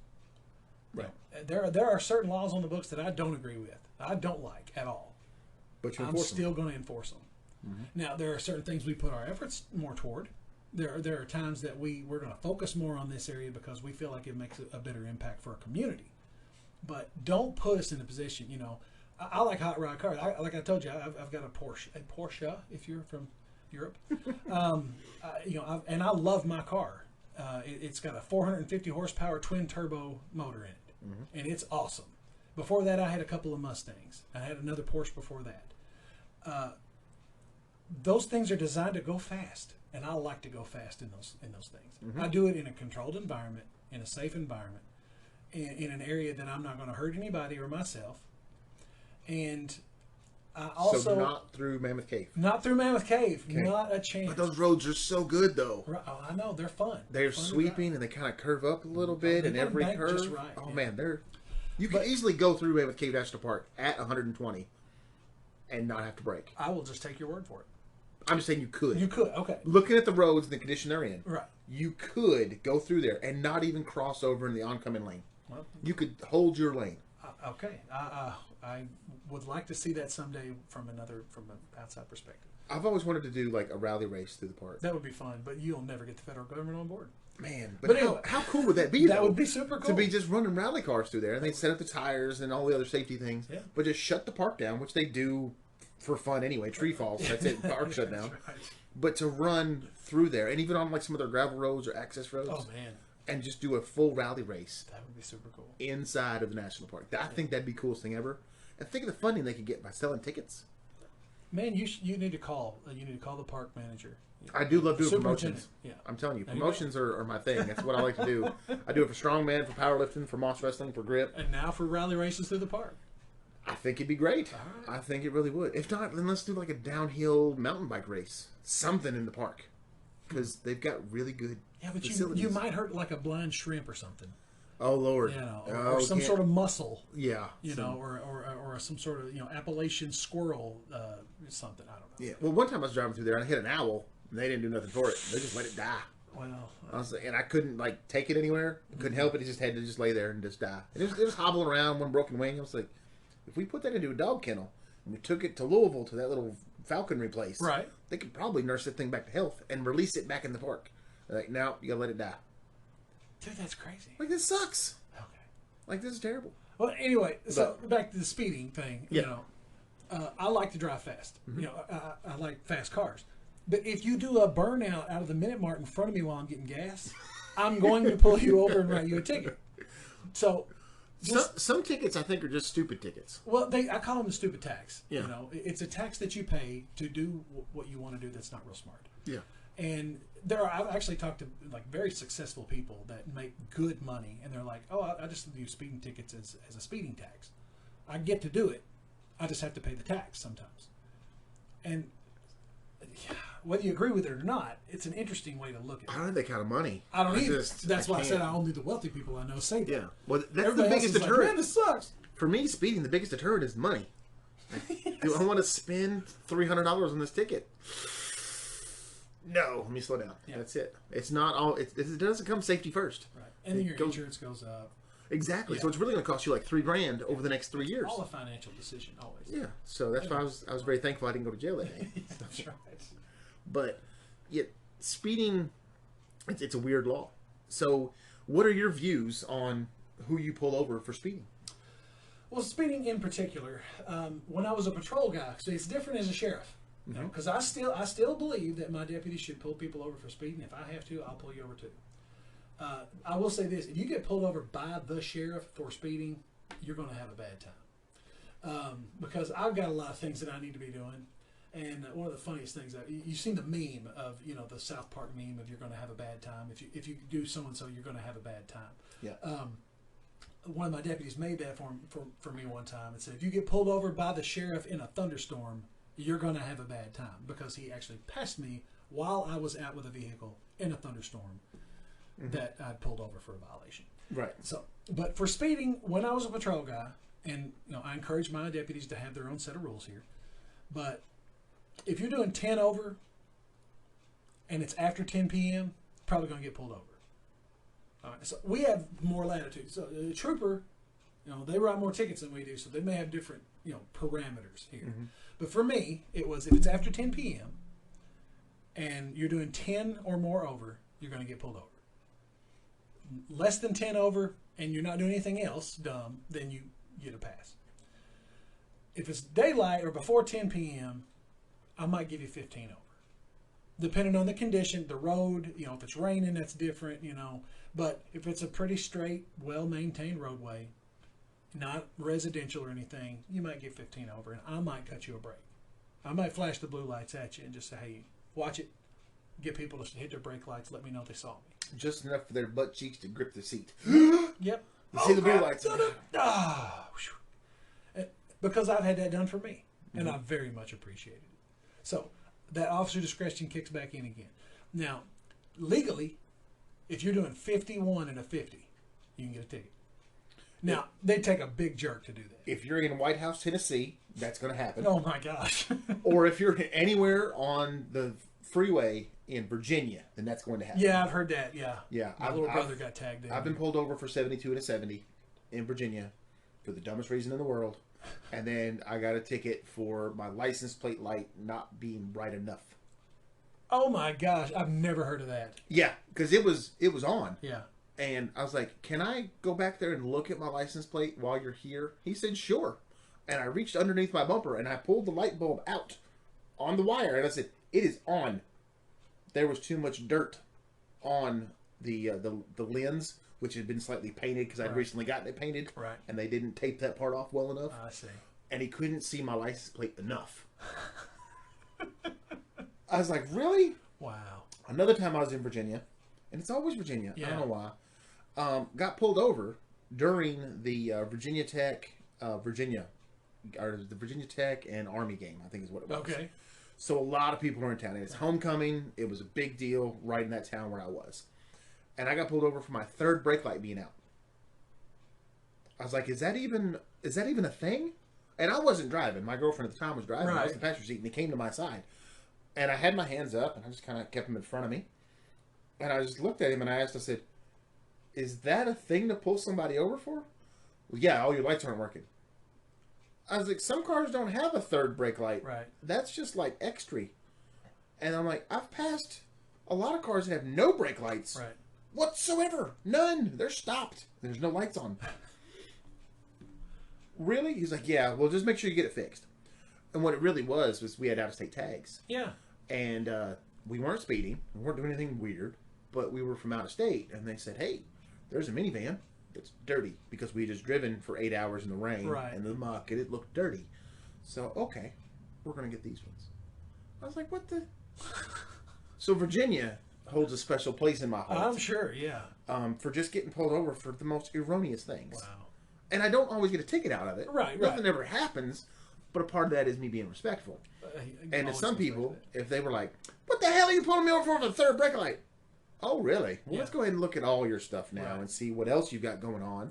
And then we can determine that the rest of the way. Talking yourself into a ticket. Yeah. And I try to talk myself out of tickets. Right. I don't want to get any. Meanwhile, speaking of that, if you see a little Volkswagen speeding through town, just ignore that. Well, if it's through town, it's a city matter. It's not my fault. Oh, good. If you see it through the county, like especially when I'm going to work or coming home from work, just ignore that. Well, I will tell you this. If you get pulled over by the sheriff, you're going to have a bad time. Yeah, it's got to be a bad time. Probably because I passed you, and that's why. And not going the opposite way for going the same direction. No, that's happened too. Of course, and I'm going to go around. My truck's unmarked too, so that gets into the whole entrapment discussion. Yeah, but you can see the antennas and everything and else. And the official plate and the push bumper. I know, man. How can you not see that truck coming?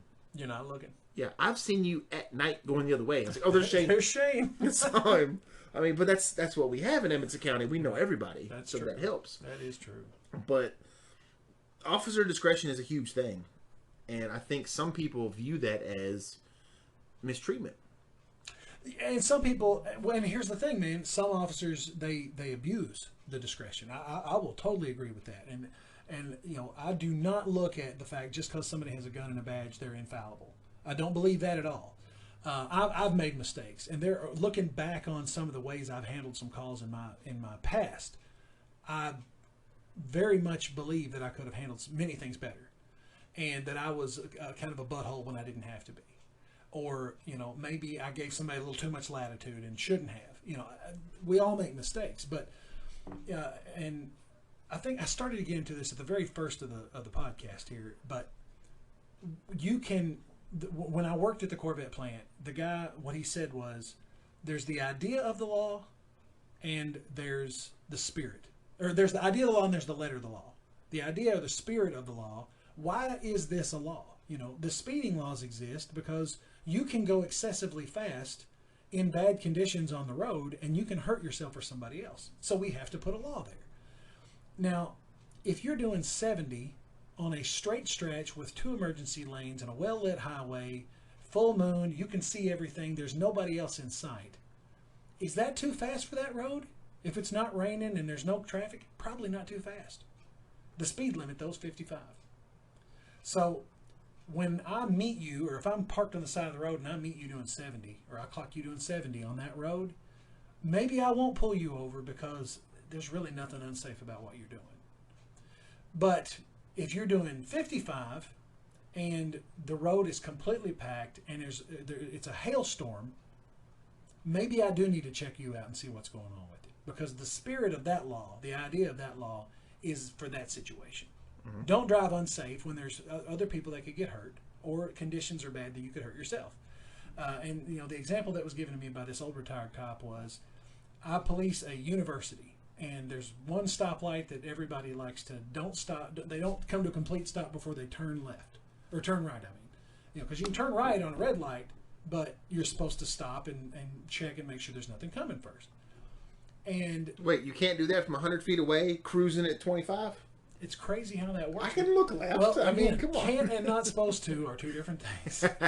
So, and his example was, if it's 3 o'clock in the afternoon, class is just let out, people all over the place, and you roll through the stoplight, then you probably need to be pulled over and given a ticket. If it's 3 o'clock in the morning, and you come to a safe, slow speed, you have plenty of time to look and see there's no headlights heading your way, and then you ease through the light before turning. Maybe that's not why that law was written, for you in that situation. And so I've always tried to apply that method of thinking with my policing. Does this violate the idea of this law? If so, you probably need to be arrested or get a ticket or at least be stopped and warned. If not, and it violates the letter of the law, yeah, I might be legally allowed to do this. I might be legally allowed to arrest you or write you a ticket for this, but is it really going to accomplish anything? Is it going to make my community safer? Is it going to help you make better decisions when you get on down your life? If not, maybe I don't need to waste my time on you. And so that's the way I try to look at it. I try to instill that into the deputies that work for me. When I do an interview with them, I always bring that up, that you will be given the opportunity to make decisions that will impact people's lives forever. Mm-hmm. And you, based on one decision you make, you can drastically improve somebody's life, or you can drastically reduce the quality of their life based on the way you handle it. Let's always try to go into work with the mentality of, I want to try to make everybody's life better. That doesn't mean easier. Those can be construed differently. But if because of the way I handle the situation, their life goes on a better path, because I did arrest them, or because I cut them a break when I could have, and I didn't have to. That's the opportunities that I want my people to look for. And that's what I look for. So if I can make somebody's life better, either by enforcing or by using discretion and not, and that's why you need good, smart people in these roles. Human people that understand humanity and understand that sometimes we have bad days, and sometimes we need a little bit of latitude, and sometimes we need a little break. I want those kind of people working for me, not robots that are out here saying violation of KRS, blah blah blah blah blah.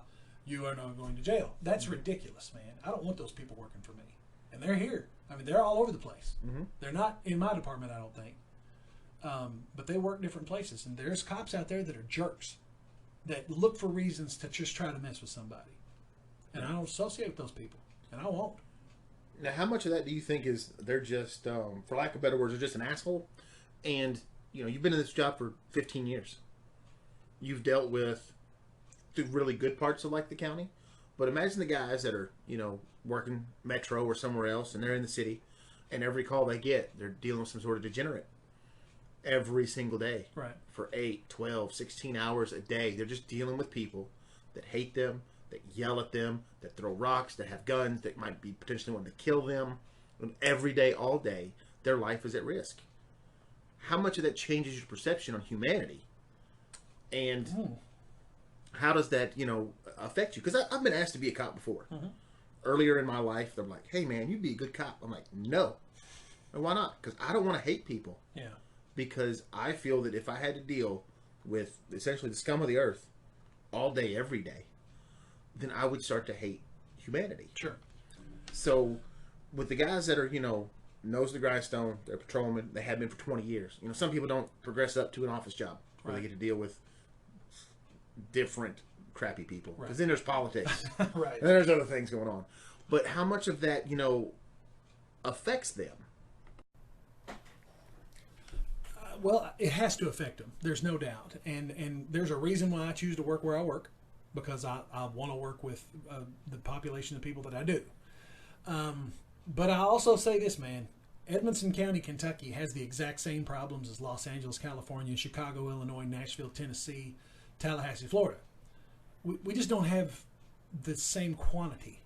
Right. I think proportionately, it may be a little less, but we still deal with murders and, rapists and, the drug heads that want to hurt us. We still have those people here. But I believe that here in Edmonson County, we have a lot more good people. You got good, you got your bad, and then you got your regular people in the middle that aren't going out of their way to try to help you. I think Edmonson County has a higher proportion of really good people, and I love working here. And so I choose not to work in those other places because I don't want to deal with that aspect of it. But there's no way that it can't take a toll on you. And I think that's why there's such a high probability of suicide in law enforcement. Because when you are exposed to the worst of humanity on a regular basis, sometimes people can get hopeless. And they don't have some force in their life that keeps them grounded, that keeps them trying to look on a bright side. And I'm not a consummate optimist all the time, but I try to be that way. And so, yeah, I get a little bit more. And dude, there's been times I've gone home from work and I've had to have a moment to myself where I've just really broke down because of something horrible that I've had to deal with. Mm-hmm. And again, it doesn't happen often, but they happen. It's just, do you have a healthy outlet? Do you have people that you can talk to? Do you surround yourself and do you fill your life with something that's good? And I really want to say this. This is a theory that I have, and it's kind of borrowing off something from Tombstone. Talking about old Johnny Ringo. So if you're familiar with that movie, if you're not, you need to watch it, and it'll be one of the best movies you've ever seen.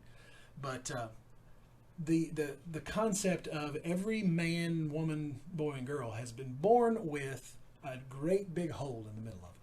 There's an empty spot in you and in me that has to be filled with something.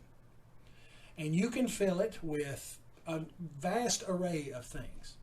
But most common, people, they either choose to fill on the negative side. They use drugs, sex, alcohol, money, stuff, violence. People fill that void in their lives with those things. And those are all temporary. I would say that some of those things could go into the good portion, but anything in excess, Dave. Anything in excess. Oh, in excess. Okay, we're talking a different thing then. Yeah.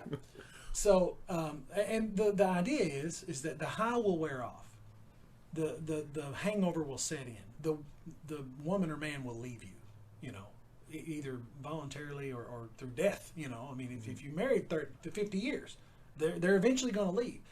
So. The money will run out, and you'll spend it, and it'll be gone, and you won't be able to make it back. So you haven't seen a lot of hearses with the money trailer behind them? It's crazy how that works, but I have never seen that. You've never seen it? We do a lot of funeral escorts. I don't think any hearses even have a trailer hitch on them. Most of them don't, no. They probably should get those. The ones that do have been sold and repurposed as Halloween mobiles. Yeah. I know a gym that uses a hearse as their vehicle for the gym. Yeah. That's crazy. Because they had it vinyled. And on the side of it says, out with the old body, in with the new. Now, that's pretty clever. Matter of fact, this shirt that I'm wearing right here, for the... that's it. The Kane Classic. Yeah. That is their motto. Oh, it's their gym. That's funny. It's out of Georgia, and they're absolutely about out with the old body, in with the new. And they have some transformation photos coming out of that gym now that are phenomenal. That's cool. You'll see these people, you'll be like, that's not even the same person. But the folks that run it, right. Jamie and Mary Kane, do an amazing job of taking care of their people. That's super cool. And it's really good. I spend a lot of time with them. Yeah. They'll probably be guests on my podcast at some point. Jamie loves his bourbon as much as I do, which is great. And then Mary's just an amazing trainer. So, but not to caveat and take away from yours. No, so good. Go ahead. So you can fill your life with certain things that are temporary in nature, and then you will have to revisit that again, and then that will be temporary, and eventually it's a downward spiral. Or you can choose to fill your life with family and with, if religion or spirituality, it doesn't have to be religion, but, something that is permanent, and the only thing I've ever found in my life that is permanent is my relationship with God. And I have a relationship with God that I cherish. And I'm not trying to turn your podcast into a sermon at all. But no. That's all I'm going to leave that at. But I have a sense of fulfillment in my life because of what I've chosen to fill that void in my life with. Mm-hmm. And that is a sense of purpose. That is making a difference in my community through posturing myself through my career to be in a policy-making area.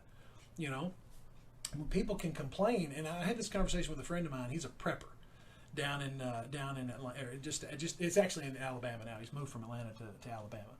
But those people are funny. Oh yeah, they're interesting people. But he's actually his dad's German, like from Germany. Mm-hmm. I think his mom's from like Oklahoma or something. Great dude, great family, wonderful people. But he's kind of a conspiracy theorist kind of guy, And he's worried about EMP strikes and having enough food and that kind of stuff. Nothing against those people. Those things could possibly happen, but he was griping about the school systems and the government and the county government. And I said, what are you doing? What are you doing to make a difference in your community? And he said, well, what do you mean? And I said, well, you're complaining about the schools and the government and the church and the federal government and commerce and all these. You're complaining about all these things, and you're watching all these YouTube videos. What are you doing to change anything? He said, well, I don't know how I can. And I said, well, this is what my family does. I worked in law enforcement so that I could get a career to help people. And then I ran for public office and won. So now I'm in a policy-making area, in a policy-making position. My wife is a school teacher in our local school system. And so she actually influences the children on a daily basis. My brother is the song leader at my church. And he has an active role in the way those services go, to make sure that the services are going in a way that would please God and the body of the people that are choosing to go to church there. We are involved in various organizations. There are family members of mine that are in the Lions Club and in the Masons and in various other Eastern Star and other organizations that Santa's Helping Hands, which is a local organization that raises money for Christmas for kids. All of these things that we do to participate to make a difference in our community. If you're going to complain about it, and you're not going to posture yourself to be in one of those positions, I don't want to hear you complain. Now, I think I have a right to complain when something don't go the way I want it to go, and when something is not going a good way in my community, because I'm also part of the solution and I'm part of the problem. So if crime is bad in my county, now I'm the guy that has to do something about it. If it's good in my county, I can say, look what we've done as a team that I've got to be a part of. So before you're going to complain about your community and before you're going to gripe about humanity, what are you filling your life with, and what are you doing to change that around you? And if you're not doing anything and you're filling your life with something that's temporary and crappy, then maybe you need to reevaluate what you're doing with your life. So that's kind of what I have to leave you with here. I'm about out of ideas as far as how to fix the world's problems, but I think me and you together, if they'd let us be in charge of some more stuff, we could probably make a difference. Yeah, I would just get rid of more people. That's my solution. Speaking of getting rid of people, you hit on conspiracy theorists. What do you think of this whole storming Area 51 thing? Well, I think, like anything else in the world, there's a funny thing. There's funny ideas. I think it started as a joke. And anything that's funny, anything that's provocative, it will eventually bring out some people that take it too serious, take it too far. Any joke can be taken too far. Anything can be taken too far. Mm-hmm. So I think it was started by some really funny, probably a smart guy who thought, this would be hilarious. Wonder how many people I can get to join in on this joke with me. I think Rogan has a big part of that. Oh, do you think so? Okay. I really do think Joe Rogan, because he tweeted some stuff early in the week. It was like, I think part of this is my fault. Because the whole idea of they can't stop us all, right, is really dumb. It is. Because I was in the Air Force. I know how security forces is. Right. And that's who they have protecting that installation, that base. They are just waiting for the moment that they can fill somebody full of lead. A lot of them are. And I have some friends now that, are higher ups in the security forces chain, which Matt will be on my podcast later on in the year. And I'm going to get his view on this too. But they're just waiting to fill people up. Well, I saw. And if you're storming a fence and you've got rocks and sticks, cool, good on you. They got 50 cal automatic machine guns waiting just to mow you down. So I think that there's a way to capitalize on this monetarily. I think we set up some stations about 10 miles off the fence for dry cleaning. We'll get all your blood stains out of your shirts. I think if you promise that, get the OxyClean guy out there to start showing, then we might be able to make some more money, because all of them are going to come back blood soaked. Yeah. If they come back at all. If they come back, that's right. There is no way you're going to storm a high security installation and be okay with that. And they already know that this is coming. Yeah, that's the thing. They'll amp up and they'll go, hey, whatever we do have, if we do have anything, let's lock it down. Move it.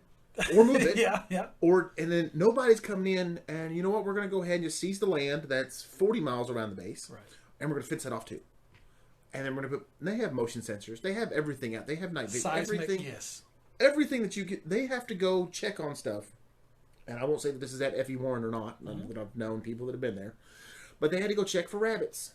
Because rabbits would set off motion detectors. Right. And they would send a team with Humvees out to this section. And they would kill the rabbit. The rabbit would die. Because it kept setting off the motion detector. Because they won't just turn it off like, Right. oh, well, it's just an alarm. No, they know when you're there. Right. They can see you. There are people actively looking at every inch of that fence line all the time. Especially if they have freaking aliens in there. Right. They're going to be watching everything. Yeah. And those guys aren't going to know what's behind them. They just know what's in front of them. Yeah. Because that's their job. So personally, I think, go ahead and storm it. Let's see what happens. Yeah. Because I think it's going to really increase the IQ level of the country. Yes, a collective. And get rid of a lot of stupid. Well, and it's funny because I had this conversation with another officer this morning. This morning we had this conversation. This conversation about Area 51? Yes, about Area 51. I love it. And what we said was, the same thing you said is that the collective IQ of America will increase if this happens. Mm-hmm. But this is the sad and scary part. Is I think there's 700 people that have RSVP'd to this Facebook event. Is it 700? I really want to look it up. There's a Facebook event? Yeah, there's an event page. Ooh, there's an event page. And we're going to look this up. There's like over 1 million that has said they're interested, and like 700,000. This is what my buddy told me. I didn't see this, but this is what he was telling me. 700,000 people said that they're going. Let's say... No. What? 930,000. Okay, so it's gained even more traction since this morning. 1.7 million going or interested. Okay. And I have friends on this list. Okay, that's awesome. Wow, I need to get rid of these friends. You might want to call them and just say, hey, that's not a good idea. You're dumb. I was in the Air Force. But anyway, so what we said was, let's say 1% actually do it. That's 9,000 people. Yeah. If 9,000 people show up, that feels like a lot of people. Now, it's not when you've got... 9,000 in one group looks like a lot. It looks like a lot of people. And I tell you what, if they all make it across that first set of fencing and they decide that that is a threat and they shoot them, then we're going to have a lot of civil unrest. They're going to say, well, our government is tyrannical. Yeah. No, you stormed a location you weren't supposed to. You can't do that. If 9,000 people storm the White House, they're going to... Well, there was the one guy who somehow made it in with a knife, but we won't talk about that. No. But it's easier for one guy to get somewhere than 9,000. Yeah, they're going to see 9,000 coming. Right. But they'll do everything that they can to do it peacefully and not hurt anyone. Right. They're going to go with mace and smoke and water cannons and everything, rubber bullets and sandbags, everything else first. But if they continue with this and it gains a lot of support, people will die. Yeah. And it's sad to think that because of they think that there's something in there, which by this time they've moved everything out of Area 51. No doubt. Because everybody who works Area 51 is like, oh, I know what Area 51 is. The whole idea is to keep it secret, so that not everyone knows. Yeah. So it's not at Area 51. Kind of like the whole, all the gold is at Fort Knox. Right. It ain't there. They moved that to Colorado like 40 years ago. And then they moved it from there to somewhere else. And then from there to somewhere else. Right. We don't keep things in the same places. We don't keep nuclear weapons in the same places. We move stuff around. Like for the amount of times in my Air Force career that I had to work on NSI-related stuff, nuclear surety. Wait, we're not supposed to have nukes here. Why is all of our equipment nuke certified? Right. Huh. I wonder what's in the bunkers. Oh, well. And you go home, and you come back and you do your job because... It's not your job to know what's behind you. Exactly. Because I don't really give a crap. Right. Because my job is to do my job. Right. And if people would just kind of stay in their lane, I think we'd be a lot better. So I really hope that of the 970,000 people or whatever that has RSVP, they're going to this event. Yeah. That there's not a 1% of that population that actually believes they're going to do it. I'm hoping they're all like, yeah, this is hilarious. I want to be one of these people in on this joke. Yeah. Not, you know what? The government needs to tell us what's behind Area 51, and if they won't, I'm going to go take it for myself. Yeah, there's way too many other things that we could be doing. Yeah. Like if all 1.7 million of these people could donate, I don't know, $100 a piece for homeless veterans. $1 a piece. $1 a piece. $1.7 million. Would go a long way to housing veterans. Yeah. It would go a really, really long way. I'm a veteran. I was almost homeless. I could use $1.7 million if everybody just did $1. Yeah.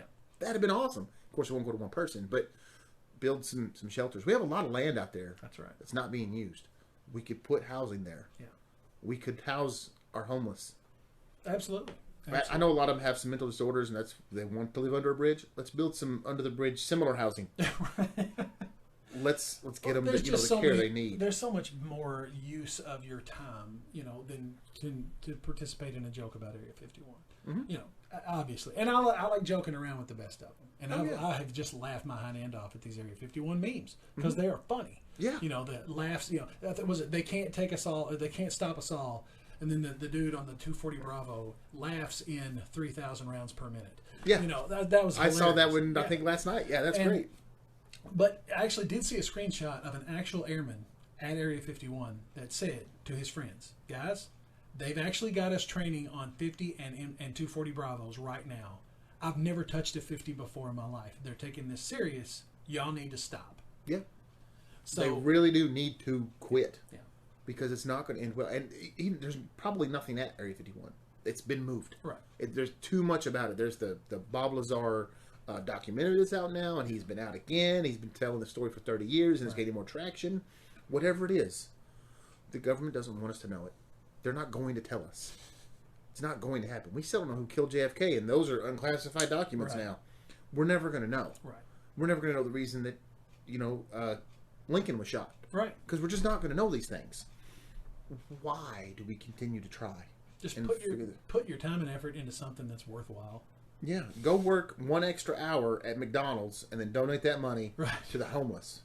Just 1 extra hour, and then that's it. Get that $10, and just push it to go mow somebody. your neighbor's yard. Yeah, go help a little lady across the street, or tell her not to cross the street and go get her what she needs, and then go give it to her. Take some clothes that's been hanging in your closet that you've not worn for a year, and go take it to Goodwill. You have a lot of those. I do. So many clothes that you have to get rid of now. I could actually probably give some of them to you now. I'm not that big. Come on now. Whoa. No, I'm just that small. Oh, is that what That's it is? what it is. I mean, for the first time in a long time, I weigh more than you. That's true. So that's true. I'm like right at 300 now. So yeah, but it's all muscle, man, and beard. Mostly beard. 290 of beard, and then just 10 pounds just trying to hold it up. That's what it is. If this was a more perverted cast, it would go way different. Yeah, let's talk about we're not going to do that. We'll keep this PC. Well, so Shane, I want to thank you for giving part of your Sunday up, which I know this is usually time for family and church and everything else. But you've given me a couple hours here of some great conversation. I want to, say I thank you for this, and I really appreciate it. And hopefully we can have you on again soon. Yeah.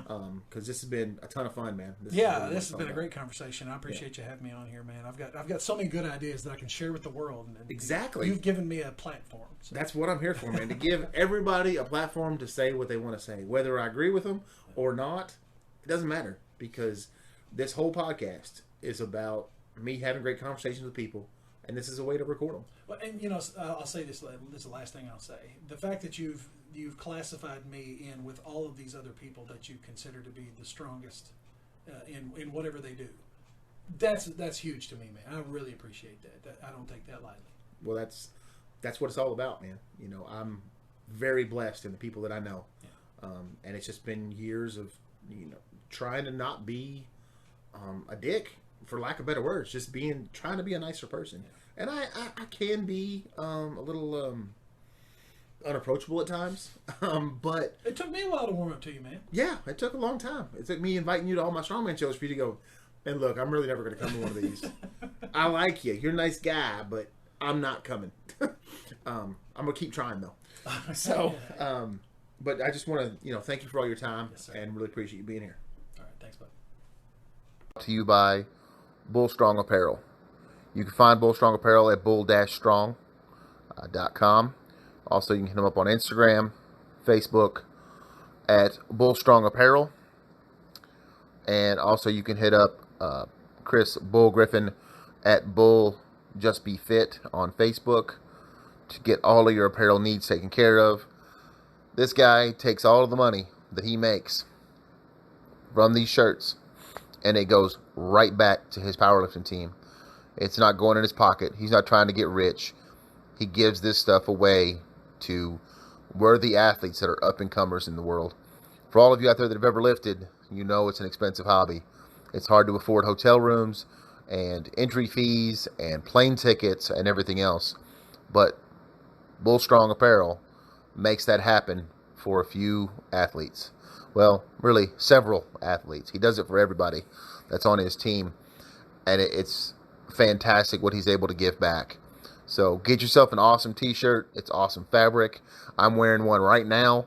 And really, there's not much better than a shirt that tells you, don't suck. Thank you guys for listening. The podcast you just heard was made using Anchor. Ever thought about making your own podcast? Anchor makes it really easy for anyone to get started. It's a one-stop shop for recording, hosting, and distributing podcasts. Best of all, it's 100% free.